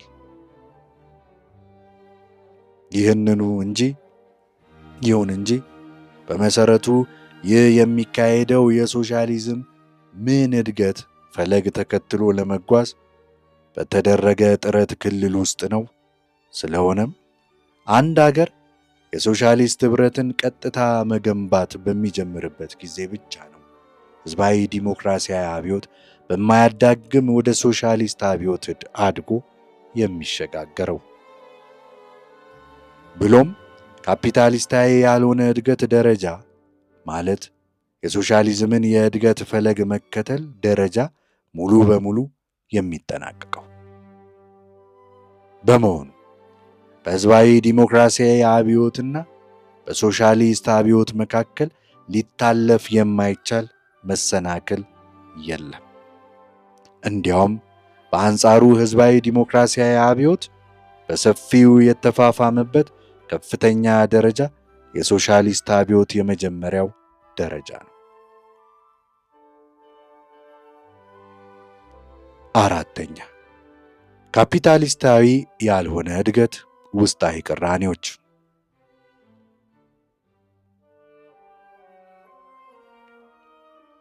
በዛሬው ዘመን የሚካሄደው ካፒታሊስታዊ ያልሆነ እድገት በብዙ ገጽታዎች ተቃራኒ ባህሪያት እንዳሉበት ለመገንዘብ አዳጋች አይደለም።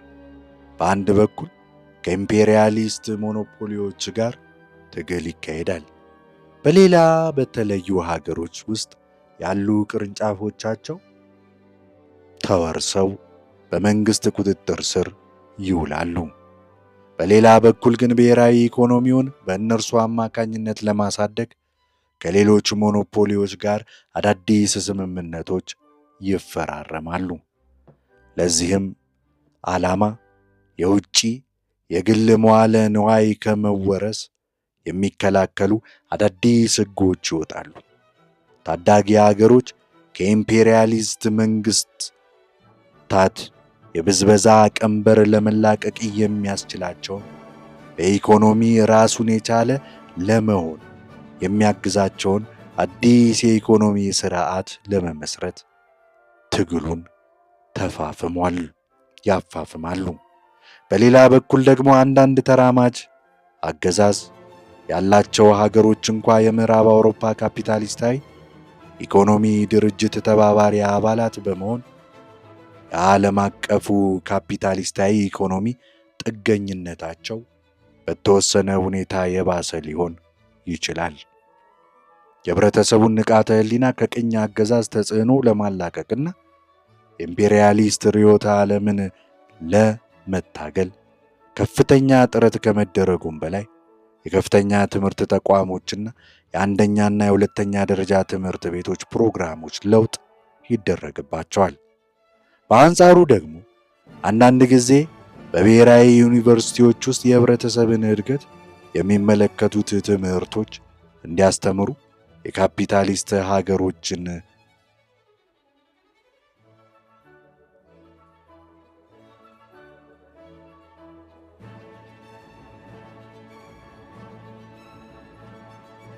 ሰርቶ አደሮች ሶሻሊዝምን ለመገንባት የሚጓጉ ሲሆኑ ስር ነቀል ቡርዣዎች ግን በህብረቱ ውስጥ የሚካፈሉበት ዓላማ ጸረ ካፒታሊስት የሆነውን እንቅስቃሴ በመክታት ሊያስከትሏቸው የሚችሏቸውን ማህበራዊ ለውጦች ስፋት በመገደብ በመጨረሻ የራሳቸውን ጥቅም የሚያስከብረውን የቡርዣ መንግስት ለማቋቋም በሚያደርጉት ጥረት ውስጥ ሰፊውን ህዝብ ለማሳተፍ ነው።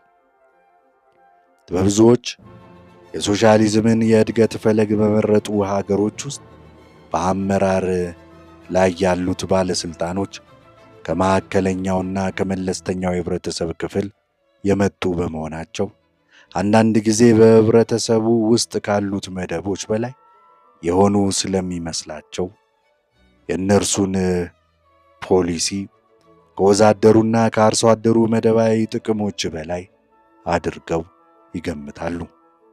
የመካከለኛውን የመለስተኛው የህብረተሰብ ክፍሎች ለሚጫወቱት ታሪካዊ ሚና የዚህ አይነቱ አተረጓጎም ከተሰጠው ወደ ሶሻሊዝም መራመድ የሚቻለው በመደብ ትግል አማካኝነት ሳይሆን መደባዊ ቅራኔዎችን በማስታረቅ ነው የሚለውን አሳሳች ማጠቃለያ ማድረግ ይቻላል። አንዳንዴም ይደረጋል። በህብረተሰቡ ውስጥ ካሉት መደቦች በላይ ነን የሚሉ አጉል እምነት ካላቸው ምሁራንና የቢሮ ሰራተኞች ዘንድ የሚመጡት አብዛኞቹ አብዮታዊ ዲሞክራቶች የመላውን ሀገር ፍላጎት ጠባቂዎችና የሀገር አንድነት አስከባሪዎች ነን ለማለት ይቃጣቸውም ነበር። የማንኛውም ማህበራዊ ግጭት መፋፋም አንድነትን የሚያናጋ ክፉ ነገር ስለመሰላቸው በማናቸውም መንገድ የዚህ አይነቱ ሁኔታ ለማስወገድ ይጥሩም ነበር። ብሔራዊ አንድነት ከተናጋ ከኢምፔሪያሊዝምና ከቅኝ አገዛዝ ጋር የሚደረገው ትግል አስቸጋሪ ይሆናል የሚል ፍራቻም ነበራቸው።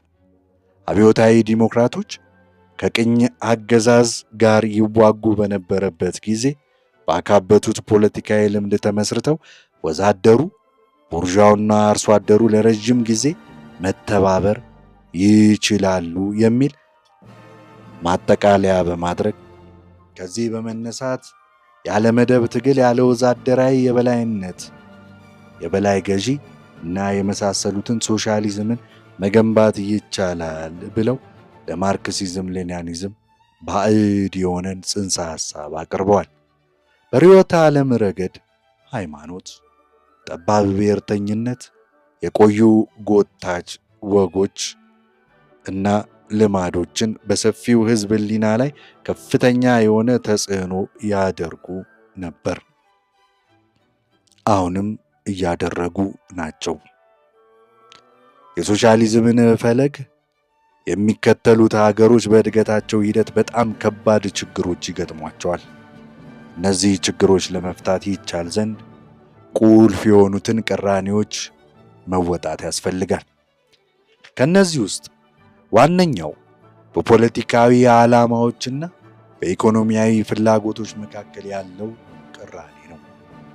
የፖለቲካ ዓላማዎች ከአብዮታዊ ዲሞክራሲያዊ ላዕላይ መዋቅር ጋር የሚስማማ የኢኮኖሚ ታህታይ መሰረት በተቻለ ፍጥነት ተገንብቶ እንዲጣል ይጠይቃል። ለዚህም በብሔራዊ ኢኮኖሚ ውስጥ በመንግስት ቁጥጥር ስር ያለው ክፍል እያደር በመስፋፋት የውጭና የሀገር ውስጥ የግል ካፒታልን መተካት አለበት። ይሁን እንጂ ኢኮኖሚያዊ ሁኔታ ሌላ አይነት የፖለቲካ መስመርን ይጠይቃል። ይኸውም በሀገሪቱ ኢኮኖሚ ልማት ውስጥ የውጭና የሀገር ውስጥ የግል ካፒታል እንዲሳተፍ የሚፈቅድ ፖሊሲን መከተል ማለት ነው። የሶሻሊዝምን የእድገት ፈለግ የሚከተሉት ሀገሮች በሚያገኙት አጠቃላይ የውጭ እርዳታና ብድር ውስጥ የካፒታሊስት ሀገሮች ድርሻ ከ20 እስከ 70 በመቶ በመሆኑ ዓለም አቀፉ ካፒታሊዝም ተራማጅ አገዛዝ ባላቸው ሀገሮች ላይ ተጽዕኖ ለማድረግ ምን ያህል ከፍተኛ ችሎታ እንዳለው መረዳት አያዳግትም። ታዳጊ ሀገሮች የሶሻሊዝምን የእድገት ፈለግ እንዳይከተሉ ኢምፔሪያሊዝም ማንኛውም አይነት መሰናክል ለመፍጠር ይጥራል። ሆኖም የትላንቶቹ ቅኝ ግዛቶች ከዓለም አቀፉ ካፒታሊስታዊ የኢኮኖሚ ስርዓት ጋር የተያያዙ ባይሆኑ ኖሮ ይህ የኢምፔሪያሊዝሙ ተቃውሞ ያን ያህል አሳሳቢ ባልሆነም ነበር።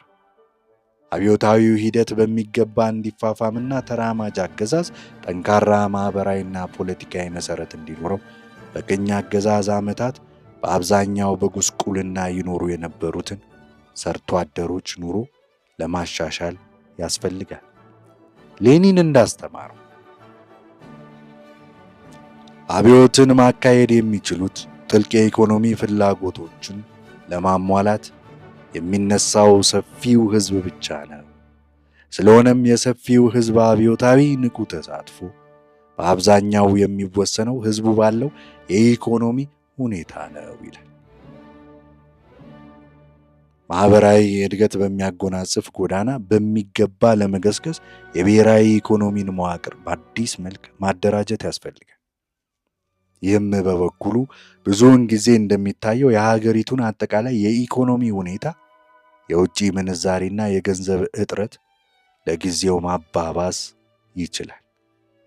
ከዚህም በላይ ቁሳዊና ቴክኒካዊ መሰረት እጅግ ዝቅተኛ በሆነበት ሁኔታ ለዛውም በአጭር ጊዜ ውስጥ የሰፊውን ሕዝብ የኑሮ ደረጃ በሚያመረቃ ሁኔታ እንዴት ማሻሻል ይቻላል ጥያቄ ነው። ብሔራዊ ባለሙያዎች በበቂ ቁጥር በሌሉበት የምርትን ሂደት ለመምራት የተካበተ ልምድ ባነሰበት ሁኔታ የሀገሪቱን ኢኮኖሚ በሚገባ ማቀነባበር አስቸጋሪ ነው። በዚህ አይነት ሁኔታዎች ስራው ሲከናወን ስህተቶችና ጉድለቶች መፈጸማቸው የማይቀር። በዚህ ላይ ደግሞ በእንቅርት ላይ ጆሮ ደግፍ እንዲሉ የሶሻሊስታዊውን እድገት ጎዳና የሚቃወሙት ሁሉ አሻጥርና ቡርቦራ ያካሂዳሉ። የኢምፔሪያሊስት ሀገሮችም የኢኮኖሚ ማዕቀቦቻቸውን ያደርጋሉ። በአንዳንድ ሁኔታዎች የሶሻሊስታዊውን እድገት ፈለግ በሚከተሉት ሀገሮች ኢኮኖሚ ላይ ከፍተኛ ጉዳት የሚያደርሱት የኢምፔሪያሊስቶች የትጥቅ ወረራ በአንጎላ፣ የአውሮፓውያን ባለሙያዎች ከሀገሪቱ በገፍ መሸሽ፣ የኢንዱስትሪና የእርሻ ተቋሞች መሳሪያዎችን ወደ ውጪ ማጋዝ ወይም ማበላሸት አንጎላና ሞዛምቢክ ላይ እንደታየው፣ የጸረ አብዮተኞች የገንጣዮች የትጥቅ ጥቃቶች በኢትዮጵያና በመሳሰሉት እንደሚታዩት በአጭር የታሪክ ጊዜ ውስጥ የብዙ ዘመናትን ኋላ ቀርነት ለማጥፋት በዘመናዊ መሳሪያና ቴክኖሎጂ አማካኝነት የሚሰሩት ከፍተኛ ካፒታልን የሚጠይቁ የምርት ተቋሞች ማቋቋም ያስፈልጋል። ይሁን እንጂ ስራ አጥነትን በተቻለ ፍጥነት ለመቀነስ በጣም ዘመናዊ ያልሆኑ ግን ብዙ ሰራተኞች ማሰራት የሚችሉ የምርት ተቋማቶች እንዲቋቋሙ ተጨባጭ ማህበራዊ፣ ፖለቲካዊ ሁኔታዎች ያስገድዳሉ። የተሟላ ዲሞክራሲ ለሰፊው ሕዝብ ካልተሰጠ ሰው በሰው የማይበዘበዝበትን አዲስ ህብረተሰብ ለመገንባት አይቻልም። ይሁን እንጂ የአብዛኛው ሰፊ ሕዝብ ዝቅተኛ የፖለቲካ ንቃት፣ ህሊና፣ መሃይምነት ለዚህ ጉዳይ ተግባራዊነት አበይት እንቅፋቶች ናቸው። ሌኒን እንዳለው መሃይም ሰው ከፖለቲካ ውጪ ነው። ስለሆነም መጀመሪያ ቢያንስ አሁን ማወቅ አለበት። ያለዚህ ምንም አይነት ፖለቲካ የለም። ያለዚያ ሊኖር የሚችለው አሉባልታ፣ ሐሜት፣ ወሬ፣ አጉል እምነት እንጂ ፖለቲካ አይደለም። ብዙዎቹ ታዳጊ ሀገሮች ከቅኝ አገዛዝ ዘመን የወረሷቸው የጎሳዎች ጥላቻ፣ ግጭቶችን፣ የተገንጣይነት አዝማሚያዎችንና በአሁኑ ጊዜ የኢምፔሪያሊዝም የውጭ ወረራን፣ የአድህሮት የውስጥ ቡርቦራን ለመቋቋም ጠንካራ ማዕከላዊ መንግስት መመስረት ያስፈልጋል። በመሆኑም በማህበራዊ ኢኮኖሚያዊና በባህላዊ ሁኔታዎች ኋላ ቀር በሆኑ ሀገሮች ውስጥ የዚህ አይነት መንግስት በአምባገነንነት አገዛዝ ለመለወጥ የሚችልባቸው ነባራዊ ቅድመ ሁኔታዎችም አሉ። በዛሬው ጊዜ ሶሻሊስትን የእድገት ፈለግ መከተል ተቃራኒ ባህሪ የሚመነጨው በዚህ መንገድ ላይ የሚጓዙ ሀገሮች ካሏቸው ወደ ኋላ ለመመለስ ከሚያስችሉ ሁኔታዎች አንጻር ነው። በማንኛውም የሽግግር ወቅት ህብረተሰብ ውስጥ የሶሻሊዝምን ፈለግ የሚከተሉት ሀገሮች ህብረተሰብ የሽግግር ወቅት ህብረተሰብ በመሆኑ በአዳዲሶቹ ታዳጊና በመጎልበት ላይ ባሉት መደቦችና ማህበራዊ ክፍሎች በአንድ በኩል ከዕለት ተዕለት እያሽቆለቆሉ በመክሰም ላይ ባሉት መደቦችና ክፍሎች መካከል በታዳጊ ሀገሮች ውስጥ ብሔራዊ ቡርዣ በቁጥሩ እየጨመረ ቢሄድም በታሪክ ሂደት አንጻር ህልውናውን ማቆየት ምንም እድል የለውም። ትግል እንደሚካሄድ የታወቀ ነው። በዚህ ትግል ውስጥ የመጨረሻ ላይ በአሸናፊነት የሚወጡት በታሪክ ሂደት አንጻር ወደፊት የመኖርና የማደግ ዕድል ያላቸው ተራማጅ መደቦች ናቸው። ይሁን እንጂ በእያንዳንዱ ተጨባጭ ሁኔታ የዚህም ሆነ የዚያ የትግል ውጤት የሚወሰነው በመደቦች መካከል ባለው የኃይል ሚዛን። ስለሆነም የሽግግሩ ወቅት ህብረተሰብ እስካለ ድረስ የሶሻሊዝምን እድገት ፈለግ የሚከተሉ ሀገሮች ወደ ኋላ መመለስ የሚችሉበት ሁኔታ ይኖራል። በሌላ አነጋገር የሶሻሊዝምን እድገት ፈለግ የሚከተሉት ሀገሮች ሙሉ በሙሉ ድል መምታት የሚችሉት የፖለቲካው ስልጣን በማርክሲስታዊ ሌኒናዊ ፓርቲ በሚመሩት በሰርቶ አደሮች እጅ ሲገባና ሶሻሊስታዊ የምርት ግንኙነት ሲሰፍኑ ነው።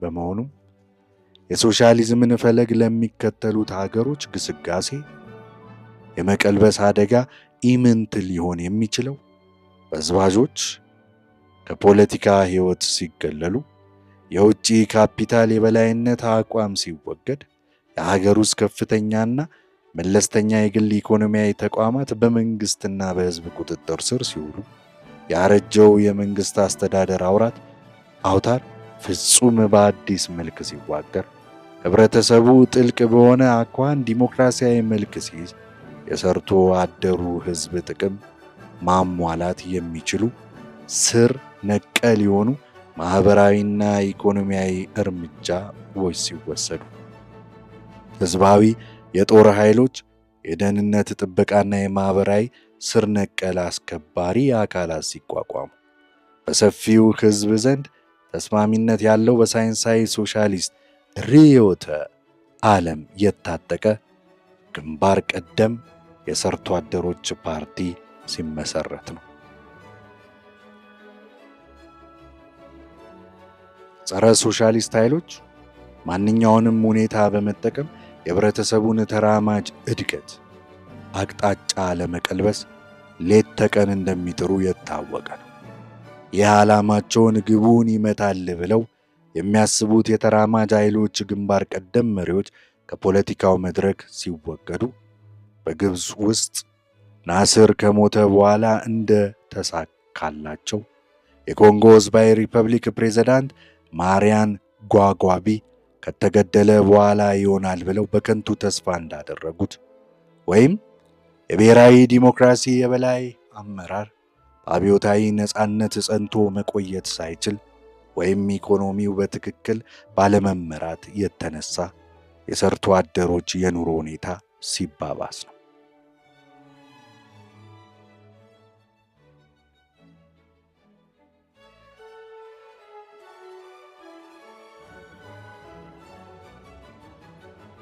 የሶሻሊዝምን ፈለግ መከተል ያለው ቅራኔ ብሎም የመቀልበስ ዕድሉ ከፍተኛ የሚሆነው ከቅኝ አገዛዝ የተወረሰው ከባድ ችግር ገና ባልተቃለለበትና ካፒታሊስታዊ ያልሆኑ እድገት በመጀመሪያው ደረጃ ላይ በሚገኝበት ጊዜ ነው። ወደ ሶሻሊዝም በሚያመራው ጎዳና ላይ የተጀመረው ጉዞ በትክክልና ያላንዳች ማወላወል ከተካሄደ ይህ ቅራኔ ደረጃ በደረጃ እየተቀነሰ ይሄዳል።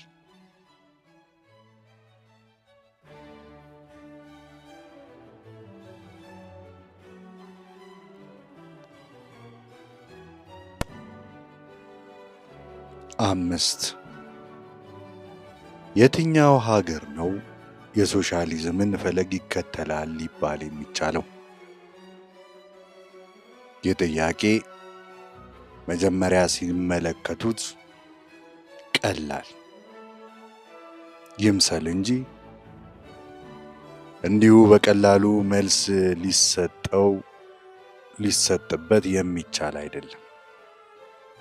እርግጥ በገሃድ የቡርዥዋ ስርዓት ደጋፊ የሆኑት ሀገሮች የሶሻሊስታዊ እድገት ፈለግ የሚከተሉት መንግስታት እጅግ ይለያሉ። ነገር ግን በፊት ቅኝ ግዛቶች የነበሩት በተለይ በአፍሪካ አህጉር የማህበራዊ እድገት ጎዳናቸውን ያልወሰኑ ሀገራት ቁጥራቸው ትንሽ አይደለም። ከነዚህ ውስጥ የውስጥና የውጭ ፖሊሲያቸው ስር ነቀል ቢሆንም ዓላማቸው ሶሻሊዝምን ለመመስረት ያልሆኑ ሀገሮች አሉ። በእነዚህ ሀገሮች ውስጥ በካፒታሊስታዊና በጸረ ካፒታሊስታዊ አዝማሚያዎች መካከል መራራ ትግል በመካሄድ ላይ ይገኛል። ሆኖም የመጨረሻው ውጤት ምን እንደሚሆን መተንበይ አይቻልም። የእነዚህ ሀገራት መሪዎች ሶሻሊስታዊ የእድገት ጎዳና መርጠናል ብለው ቢያውጁም የአገዛዙ ምንነት ትክክለኛ መመዘኛ ሊሆን አይችልም። ምክንያቱም በአሁኑ ጊዜ ብዙዎቹ ቡርዥዋን የሚደግፉ መንግስታት ብቻም ሳይሆኑ ኢምፔሪያሊዝምን የሚደግፉ አገዛዞች እንኳን ሳይቀሩ ተመሳሳይ መግለጫዎችን ያደርጋሉ። ይሁንና በዚህ አይነቱ ሁኔታ የሶሻሊስታዊ የእድገት ፈለግ መለያ ባህሪ ምንድን ነው?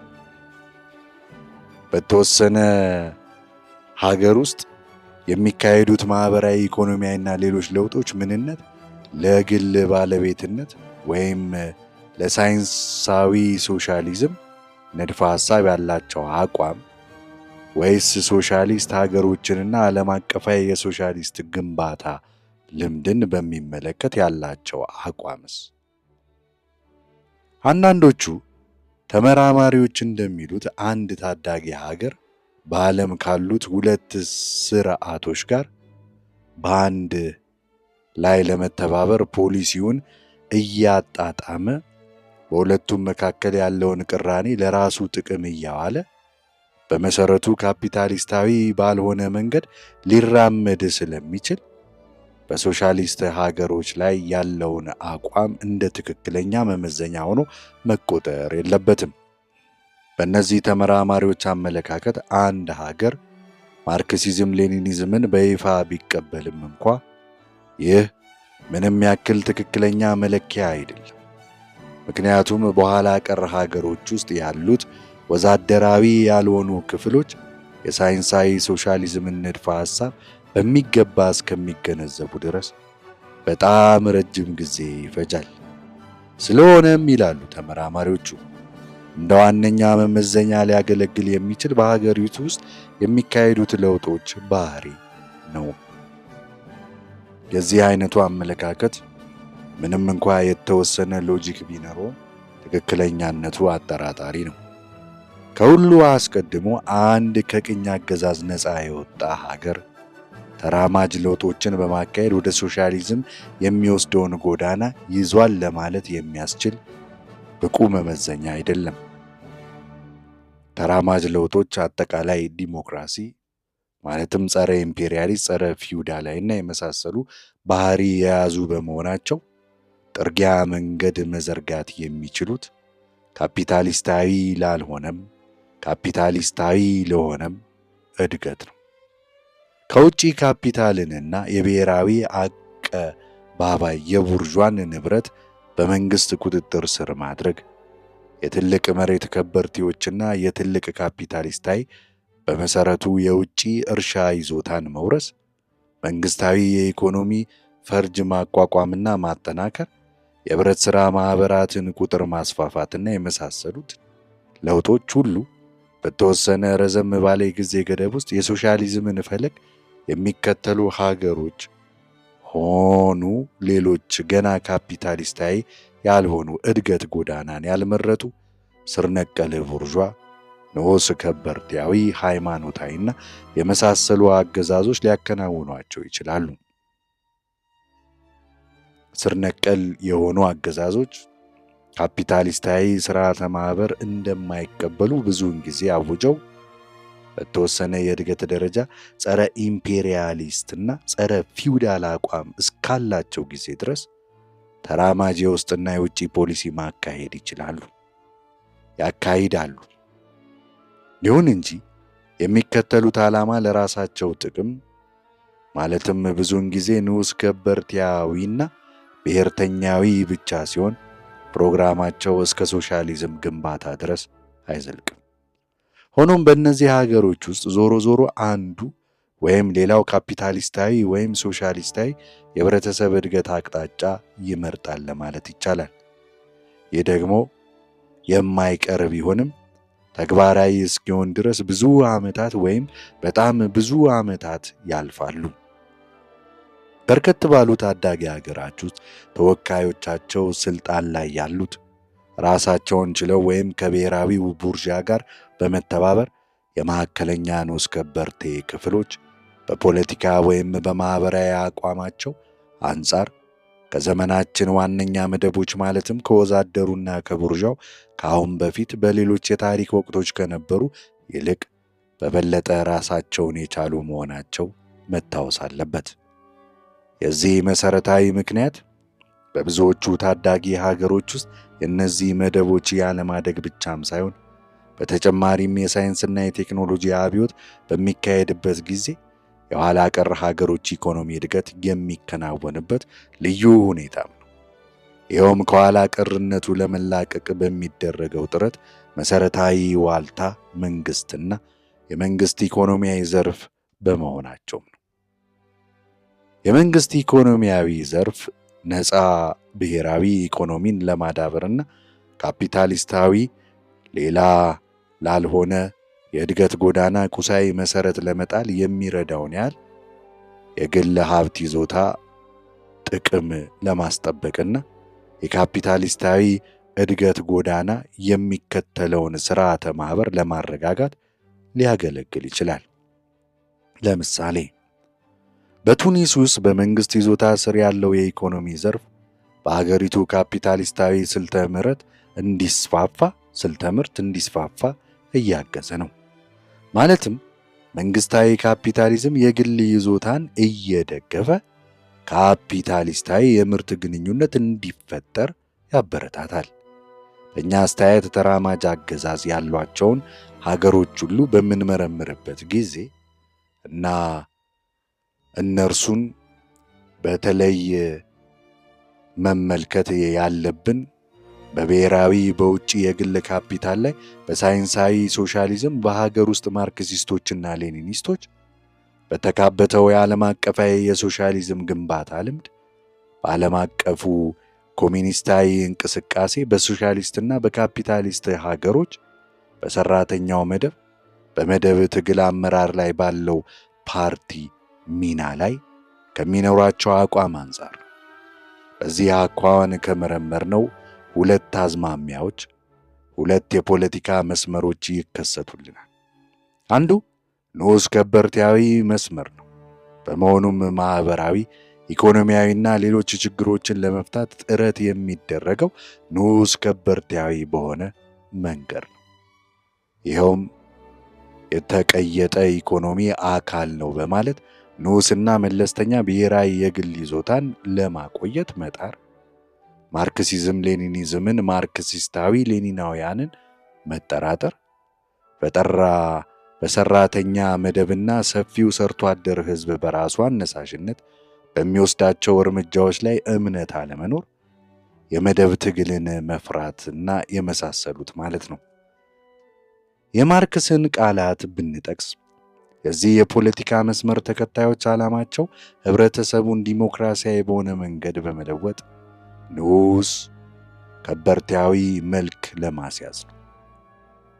ሁለተኛው የፖለቲካ መስመር ለብሔራዊ ዲሞክራሲያዊ አብዮት ማህበራዊ ይዘት የበለጠ ጥልቀት የሚሰጥና ለሳይንሳዊ ሶሻሊዝም ዓላማ ተግባራዊነት የሚያተኩር መስመር ነው። ይኸውም ደረጃ በደረጃ የግል ካፒታል እንቅስቃሴን መቀነስና ካፒታሊስታዊ ያልሆነ እድገት ከፍተኛ እርከን ላይ ሲደርስ ሙሉ በሙሉ ማስወገድ፣ የሳይንሳዊ ሶሻሊዝም ርዕዮተ ዓለምን በይፋ መቀበል፣ የዚህን ርዕዮተ ዓለም መሠረታዊ መሪዎች በሰፊው ሰርቶ አደር ዘንድ ማሰራጨት፣ ከሶሻሊስት ሀገሮች ጋር በየመስኩ ትብብርና የወዳጅነት ግንኙነቶችን መመስረትና ማዳበር ማለት ነው። ሶሻሊስታዊውን ፈለግ የሚከተሉ ሀገሮች ዋነኛ መለያ ጠባይ ተራማጁ አገዛዝ የሳይንሳዊው ሶሻሊዝም ርዕዮተ ዓለም እንደ ይፋዊ ርዕዮተ ዓለማዊ መመሪያ አድርጎ መቀበል ሲሆን አመራር ላይ ያሉት አብዮታዊ ዲሞክራቶች የሚያወጧቸው ፕሮግራማዊ መግለጫዎች በተግባር በሚከናወኑ ማህበራዊና ኢኮኖሚያዊ ለውጦች መደገፍም አለባቸው። የሳይንሳዊ ሶሻሊስት ርዕዮተ ዓለም በመቀበል ብቻ በሶቪየት ኅብረትና በሌሎች ሶሻሊስት ሀገሮች ውስጥ የተካበተውን የሶሻሊስት ህብረተሰብ ግንባታ ልምድ በሰፊው ለመጠቀም ይቻላል።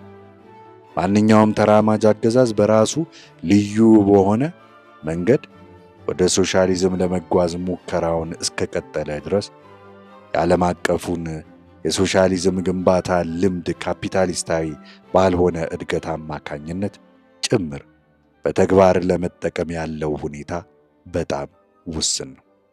ሳይንሳዊ ሶሻሊዝምን መቀበል የየመንን ህዝባዊት ዲሞክራሲያዊ ሪፐብሊክ ልምድ እንዳሳየው በአብዮታዊ ዲሞክራቶችና በማርክሲስታዊ ሌኒናውያን መካከል እስከ ድርጅታዊ ውህደት የሚያደርስ ጥብቅ ትስስር ማቋቋም ያስችላል።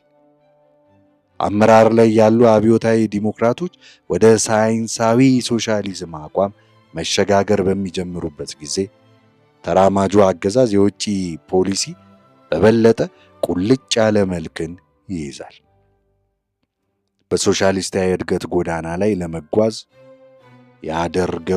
ያደረገው ምርጫ ከካፒታሊስትና ከሶሻሊስት ሀገሮች ጋር ባለው ግንኙነት ላይ የሚያደርገው ተጽዕኖ እየጎላ ይመጣል። ሳይንሳዊ ሶሻሊዝምን እንደ መሰረታዊ ርዕዮተ ዓለማቸው አድርገው በይፋ ካልተቀበሉ የሶሻሊዝምን ፈለግ በሚከተሉ ሀገሮች ውስጥ የሳይንሳዊ ሶሻሊዝምን መርሆች ለማሰራጨት ያመቸ እንደማይሆን እውቅ ነው። ማርክሲዝም ሌኒኒዝምን የተግባሩ ንድፈ ሐሳባዊ መመሪያ መሆኑን በይፋ አለመቀበል ማለት አብዮታዊ ዲሞክራቶችና ግንባር ቀደም ታጋዮች የሳይንሳዊ ሶሻሊዝምን አቋም ለመውሰድና የሶሻሊዝምን ፈለግ የሚከተለውን ህብረተሰብ በተሳካ ሁኔታ ለመምራት ያላቸውን ችሎታ መጠራጠር ማለት ነው። በመጨረሻም ማንኛውም ተራማጅ አገዛዝ ወደ ሶሻሊዝም የሚያደርገው ጉዞ የት መድረስ እንደሚችል ለመገምገም በሶሻሊስት ሀገሮች ላይና በዓለም አቀፍ ደረጃ በተካበተው በሶሻሊዝም ግንባታ ተጨባጭ ልምድ ላይ ያለው አቋም ወሳኝ ነው። ይህም ነባራዊ መመዘኛ ነው። በኋላ ቀር ሀገሮች ውስጥ ባሉት አብዮታዊ ኃይሎችና ባደጉት ሀገሮች ድል በመታው ወዛደራዊ አብዮት መካከል ጥብቅ ኅብረትና መስተጋብር መኖር ኋላ ቀር ሀገሮች የካፒታሊዝምን ደረጃ ዘሎ ወደ ሶሻሊዝም ለመዝለቅ የሚያስችላቸው እጅግ አስፈላጊ ሁኔታ መሆኑን የሳይንሳዊ ኮሚኒዝም አንጋፋ መስራቾች አበክረው ያስገነዘቡት ያለ ምክንያትም አይደለም። አንድ ታዳጊ ሀገር ተጨባጭ ሶሻሊዝም ከሰፈነባቸው ሀገሮች ተነጥሎ አንድ ወይም ሁለት የህብረተሰብ የታሪክ ሂደት ደረጃዎችን ዘሎ ማደግ እንደማይችል የማይታበል ሐቅ ነው። በመሰረቱም በአሁኑ ጊዜ ካፒታሊስታዊ ያልሆነ እድገት የሚቻል ያደረገው የሶሻሊስት ሀገሮች ህልውና እንደሆነ አሌ የማይባል ነው። አመራር ላይ ያሉት አብዮታዊ ዲሞክራቶች ሳይንሳዊ ሶሻሊዝምን በመቀበላቸው ጉዳይ ላይ ከፍተኛ ትኩረት የምንሰጠው አንድ ታዳጊ ሀገር ካፒታሊስታዊ ያልሆነ እድገት ጎዳና ይዞ ለመጓዝ በሚጀምርበት ጊዜ የሚደነቀኑበትን ችግሮች በሚገባ ለመፍታት የህብረተሰብ እድገት ህግጋትን በሚመለከት በሳይንሳዊ ግንዛቤ ላይ የተመሰረተ ትክክለኛ ስትራቴጂና ታክቲክ መቀየስ አስፈላጊ ስለሆነ ነው። ዛሬ በአፍሪካና በእስያ ውስጥ ያሉት የሶሻሊዝም ፈለግ የሚከተሉት አብዛኞቹ ሀገሮች ካፒታሊስታዊና የዳበረ ፊውዳላዊ ደረጃን በማክሸሽ ወደ ሶሻሊዝም መዝለቅ ሂደት ይጠብቃቸዋል።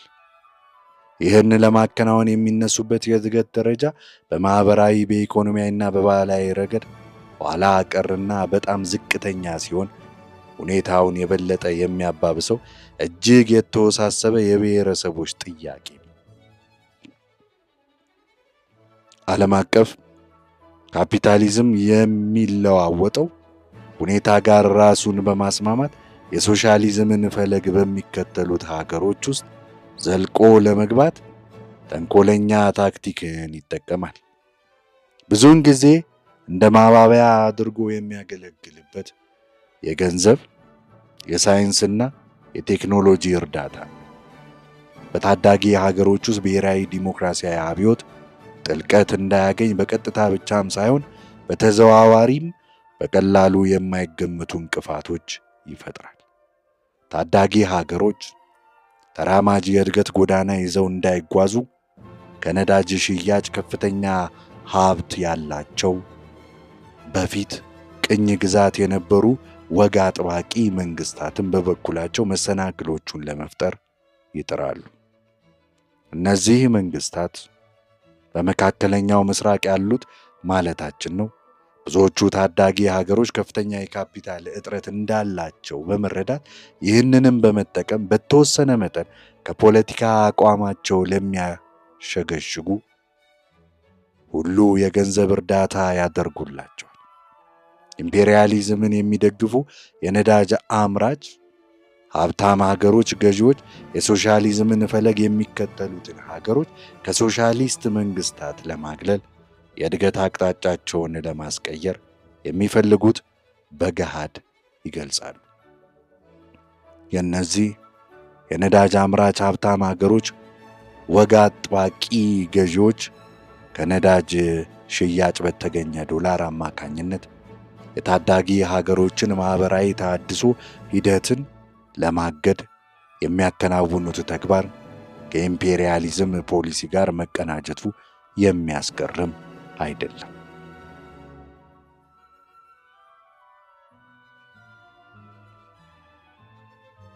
ስድስት የማህበራዊ እድገት ደረጃዎች። የሶሻሊዝምን ፈለግ ስለሚከተሉ ሀገሮች እድገት ደረጃዎች ስንናገር የምንነሳው ካፒታሊስት ያልሆኑ እድገት የነገ ወይም የሚቻል ጉዳይ ነው ከሚል ሳይሆን የእድገት ጎዳና በተጨባጭ ያለ ነው ከሚል ነጥብ ላይ ነው። ካፒታሊስታዊ ያልሆነ እድገት ደረጃዎችን በትክክል ለመወሰን ከነባራዊ ሁኔታዎች ማለትም በኢኮኖሚ፣ በፖለቲካ፣ በማህበራዊ መስኮችና በርዕዮተ ዓለም ረገድ ከተደረገው የለውጥ አይነት መነሳት አለብን። ከእያንዳንዱ የእድገት ደረጃ ጋር የሚስማማ ማህበራዊና መደባዊ ይዘትም መኖር አለበት። በዚህ መሰረት ካፒታሊስታዊ ያልሆነ እድገት 3 ደረጃዎች እንዳሉት ማመልከት እንወዳለን። አንደኛ፣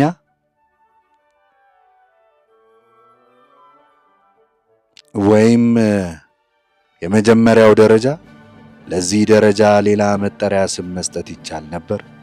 ሆኖም ቁም ነገሩ ከመጠሪያ ስሙ ሳይሆን አንድ የተወሰነ ሀገር የሶሻሊዝምን ፈለግ ተከትሎ ጉዞውን መጀመሩ ነው። በዚህ የእድገት ደረጃ የሚደረጉት ለውጦች በይዘታቸው አጠቃላይ ዲሞክራሲ ባህሪ ያላቸው ሲሆኑ በተወሰነ መጠን ብቻ ጸረ ካፒታሊስታዊ ጠባይ ሊኖራቸው ይችላል። ሆኖም እነዚህ ለውጦች በፍጥነታቸውና በቅደም ተከተላቸው እንደየሀገሩ ተጨባጭ ሁኔታ በጣም የተለያዩ ሊሆኑ ይችላሉ። በዚህም በላይ ከላይ የእድገት ደረጃ እንደ ተጨባጩም ሁኔታ ብዙ ወይም ጥቂት እርከኖች ሊኖራቸው ይችላል። አብዮታዊ ዲሞክራሲያዊ አገዛዝ የፖለቲካ ስልጣን የማጠናከር እርከን። የኢኮኖሚና ሌሎች ችግሮች ለመፍታት የሚያስችሉትን መንገዶች የመፈለግ እርከን። የሶሻሊዝምን ፈለግ የሚከተለው መንግስት ላዕላይ መዋቅር ተቋሞችን የመመስረት እርከንና የመሳሰሉት ናቸው። ካፒታሊስታዊ ያልሆነን እድገት ጎዳና በመረጠ ሀገር ውስጥ በመጀመሪያ ደረጃ የፖለቲካ ስልጣን የሚጨበጠው በተለያዩ ማህበራዊና መደባዊ ኃይሎች በተሰባሰቡበት ህብረት እጅ ነው። በዚህ ህብረት ውስጥ የግንባር ቀደሙን ቦታ ብዙውን ጊዜ የሚይዙት አብዮታዊ ስሜት ያላቸው መለስተኛ የከተማ ክፍሎች፣ በተለይም አብዮታዊ ምሁራን ሲሆኑ መለስተኛው ቡርዥዋ ግን የዚሁ ህብረት አካል አይሆንም። በዚህ የእድገት ደረጃ ላይ የሀገሪቱ ኢኮኖሚ በአጠቃላይ የተቀየጠ ባህሪ የያዘም ይሆናል። ቢሆንም የአብዮታዊ ዲሞክራሲያዊ አገዛዝ ፖሊሲ የሚያተኩረው መንግስታዊው ይዞታ በሀገሪቱ ኢኮኖሚ ውስጥ የመሪነት ሚና እንዲጫወት በማድረግ ላይ ነው። የሶሻሊዝምን ፈለግ በመከተል በሚደረገው ጉዞ መጀመሪያ ደረጃ ላይ ፊውዳላዊና ትልቅ ካፒታሊስታዊ የመሬት ባለቤትነት እንዲሁም በቅድመ ፊውዳላዊና ቅድመ ካፒታሊስታዊ ብዝበዛ ላይ የተመሰረቱትን ግንኙነቶች ለመደምሰስ የመሬት ይዞታ ለውጥ ይከናወናል። የህብረት ሥራ ማኅበራትና የመንግሥት እርሻ ድርጅቶች እንዲያገኙ ከፍተኛ ጥረት ይደረጋል። ርዕዮተ ዓለማዊ መመሪያውም የሶሻሊዝም ትምህርት ይሆናል። በአንዳንድ ሁኔታዎች ሳይንሳዊ ሶሻሊስት ርዕዮተ ዓለም ተብሎ ባይታወጅም አበይት የሆኑ የሳይንሳዊ ሶሻሊዝም ነጥቦችን ያቅፋል። በአንዳንድ ሁኔታዎች ግን ማርክሲዝም ሌኒኒዝም የይፋ ርዕዮተ ዓለም ሆኖ ይታወጃል። የሶሻሊዝምን ፈለግ ከመረጡት ሀገሮች ማኅበራዊ ሥርዓት ውስጥ የመሬት ከበርቴዎች፣ ፊውዳሎች፣ በዝባዥ የጎሳ መሪዎች፣ ከፍተኛ የውጭና የሀገር ውስጥ ቡርዣዎች እንደዚሁም የመለስተኛ ቡርዣ ላዕላይ ክፍሎች ቀስ በቀስ ይወገዳሉ። ሁለተኛ ደረጃ ሶሻሊዝምን ፈለግ የሚከተል መንግስት የሚጠናከርበት የአብዮቱ ማኅበራዊ ይዘት ጥልቀት የሚያገኝበት ደረጃ ነው። በዚህ ደረጃ ላይ የአብዮታዊ ዲሞክራሲያዊ አገዛዝ ማኅበራዊና ኢኮኖሚያዊ የሽግግር መሠረት፣ ታህታይ መሠረትና የአብዮታዊ ዲሞክራሲያዊ የሽግግር ላዕላይ መዋቅር ይቋቋማሉ። የላዕላይ መዋቅርን በሚመለከት ረገድ አብዮታዊ ዲሞክራሲያዊ ስልጣን ሕግ አውጪና ሕግ አስፈጻሚ አካላት ደረጃ በደረጃ ይመሰረታሉ። አዳዲስ ሕገ መንግሥታት ይጸድቃሉ። የፖለቲካ ስልጣን የተለያዩ ማኅበራዊ መደባዊ ኃይሎችን ባቀፈ ሰፊ ኅብረት እጅ ውስጥ ይሆናል። ነገር ግን በዚህ ኅብረት ውስጥ ባሉት ክፍሎች ዘንድ የፖለቲካ ኃይል ሚዛን ለውጥ ተደርጎ የሠራተኛውና የድሃ አርሶ አደር ሚና እያደገ ይመጣል። የከተማ ንዑስ ከበርቴዎች ተጽዕኖ ሲቀንስ፣ የአብዮታዊ ምሁር ሚና ግን አሁንም ከፍተኛ እንደሆነ ይቆያል። በትምህርት ሥርዓት ውስጥ መሠረታዊ ለውጥ ይደረጋል። በከፍተኛ ትምህርት ተቋሞች እንደዚሁም በከፍተኛ ሁለተኛ ደረጃ ትምህርት ቤቶች ፕሮግራሞች ውስጥ የሳይንሳዊ ሶሻሊዝም ርዕዮተ ዓለም ትምህርት ይሰጣል። ብሔራዊው የጦር ኃይል መዋቅር በአዲስ መልክ ይደራጃል። በአንዳንድ የሶሻሊዝም ፈለግ በሚከተሉ ሀገሮች ውስጥ የጦር ኃይል የሚመለመለው ምልምሉ በሚመጣበት ማኅበራዊ ክፍልና ፖለቲካዊ ርዕዮቱ ተጣርቶ ተገቢ ግምገማን በማድረግ ነው። በተቀዳሚ የሚመለመሉት ከድሃ ቤተሰቦች የመጡ በአመራር ላይ ያለው የፓርቲ አባላት የሆኑ ወይም የዚሁ የፓርቲ የወጣቶች ክንፍ የሆነው ከፓርቲው አመራር ከሚያገኘው የወጣት ድርጅት ውስጥም ናቸው። የጦር መኮንኖች የሚመለመሉት በከፍተኛ ጥንቃቄና በጥብቅ ቁጥጥር ነው። ብዙውን ጊዜ የጦር መኮንኖች የሚሰለጥኑት በሶሻሊስት ሀገሮች ውስጥ ነው። በጦር ሰራዊት ውስጥ የፓርቲ ድርጅቶች ይቋቋማሉ። ለጦር አዛዦችና ለማዕከላዊ የፓርቲ አመራር ጣምራ ተጠሪነት ያለው የፖለቲካ ኮሚሳርነት ይመሰረታል። የጦር መኮንኖች ለምሳሌ ኮንጎ ውስጥ እንደሚደረገው ለፖለቲካ ትምህርት ወደ ፓርቲው ትምህርት ቤቶች ይላካሉ። በሁለተኛ የእድገት ደረጃ ላይ ማኅበራዊና ኢኮኖሚያዊ ታህታይ መሠረት በሚመለከት ረገድ የሚከተሉት አይነተኛ ለውጦች ይደረጋሉ። በኢኮኖሚ መስክ ከመንግሥታዊና ከኅብረት ሥራ ማኅበር ይዞታ በላይ የመንግሥት ካፒታሊዝምና አነስተኛ የግል ተቋሞች ሲኖሩ፣ መለስተኛ የግል ካፒታል ግን ከጊዜ ጊዜ እየተቀነሰ ይሄዳል። በአንደኛው የእድገት ደረጃ እንደነበረው ሁሉ አሁንም ቢሆን የውጭ ካፒታል በሥራ ላይ እንዲውል ይፈቀዳል። ሆኖም ይህን ማድረግ የሚቻለው በተወሰኑ ዘርፎች፣ በተወሰኑ ሁኔታዎችና በመንግሥት ጥብቅ ቁጥጥር ስር ነው። በሀገሪቱ ኢኮኖሚ ውስጥ መንግሥታዊ ይዞታ የመሪነትን ስፍራ ይይዛል። ምንም እንኳ በገጠር የመንግሥት እርሻዎችና የአምራቾች የኅብረት ሥራ ማኅበራት ቢቋቋሙም አሁንም የዝቅተኛ ደረጃ የኅብረት ሥራ ማኅበራት በቁጥር የሚበልጡ ሲሆኑ የከፍተኛ ደረጃ የኅብረት ሥራ ማኅበራትን በሰፊው ለማቋቋም የሚያስችሉ ቅድመ ሁኔታዎች ገና አሁን በመፈጠር ላይ ናቸው። ከላይ የተጠቀሱት ተግባራት አከናወነን እንደየሀገሩ ተጨባጭ ሁኔታ መለያየት እንደሚችል የታወቀ ነው። በኢኮኖሚ መስክ አብዮታዊ ዲሞክራሲያዊው አገዛዝ ከብሔራዊ ቡርዣ ጋር ቢተባበርም በማኅበራዊና በፖለቲካዊ መስክ ደግሞ የቡርዣው ኃይል ለማደከም የሚያስችል ፖሊሲን ይከተላል። የሀገር ውስጥ የቡርዣ ቁልፍ ከሆነ የሥልጣን ቦታ ቀስ በቀስ ቢወገድም የምርጫና የፖለቲካ መብቶች አይነፈጉትም። በርዕዮተ ዓለም በማኅበራዊና በባህላዊ መስኮች ውስጥ በቡርዣ የጠባብ ብሔርተኝነት ትምህርቶችና ጽንሰ ሐሳቦች ላይ ቆራጥና የማያወላውል ትግል ያፋፍማል።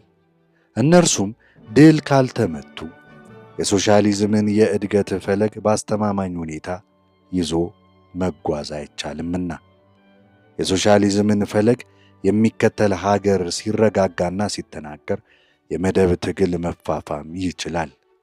ምክንያቱም በዚህ ወቅት በአንድ በኩል የአብዮታዊ ዲሞክራሲያዊ አገዛዝ ማህበራዊ ይዘት ይበልጥ ቁልጭ ያለ መልክ እየያዘ ሲሄድ፣ በዚህ የእድገት ደረጃ የሚካሄዱት ለውጦች በመሰረቱት አጠቃላይ ዲሞክራሲያዊ ባህሪ ሲኖራቸው፣ ከዚህም በላይ በመደባዊ ይዘታቸው ጸረ ካፒታሊስታዊና ሶሻሊስታዊ የሆኑ ለውጦችም ይታከሉባቸዋል።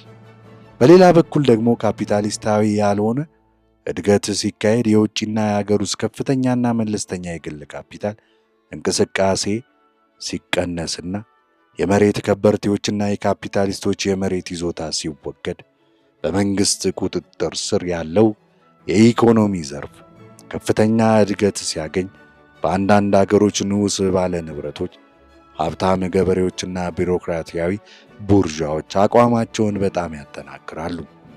በንዑስ ባለ ንብረቶች ላይ ገደብ ባልተበጀላቸው የዚህ ላላይ ክፍል አድጎ በቀላሉ ወደ መለስተኛ ቡርዣ ደረጃ ሊሸጋገር ይችላል።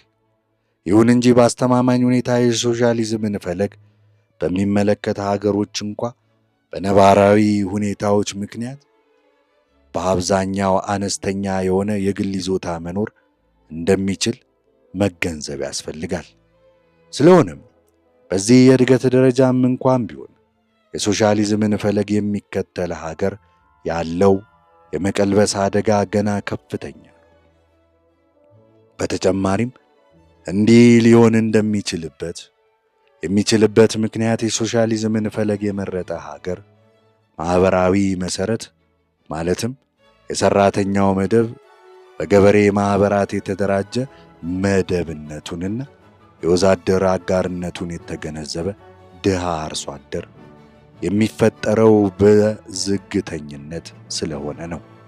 በአንደኛው የእድገት ደረጃ እንደነበረው ሁሉ በዚሁ በሁለተኛው የእድገት ደረጃ ይበልጥ ጥልቅ የሆኑ ለውጦች የሚካሄዱበት በመሰረቱ በላላዩ መዋቅር ላይ እንደሆነ በድጋሚ መጥቀስ ያስፈልጋል።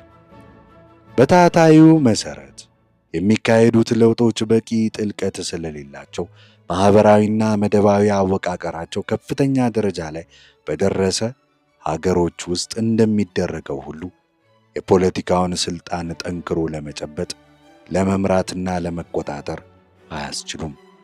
ይህ ተጨባጭ ሀቅ ሲሆን መንስኤው በኢኮኖሚያዊ በማህበራዊና መደባዊ ሁኔታ ኋላ ቀር የሆኑ ሀገሮች የሚከተሉት ካፒታሊስታዊ ያልሆነ የእድገት ጎዳና ልዩ ጠባይ ነው።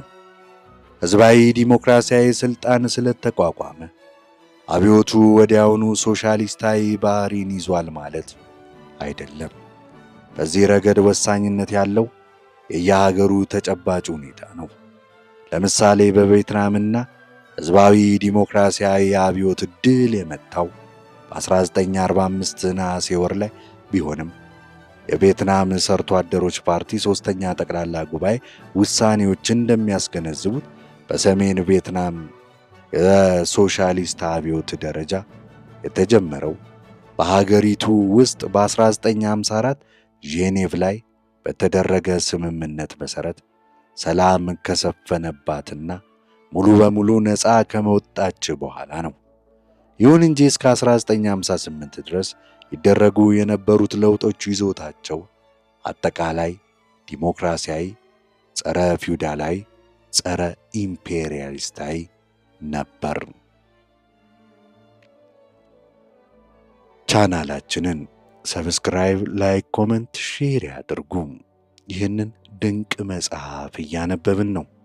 እናመሰግናለን። እንቀጥላለን።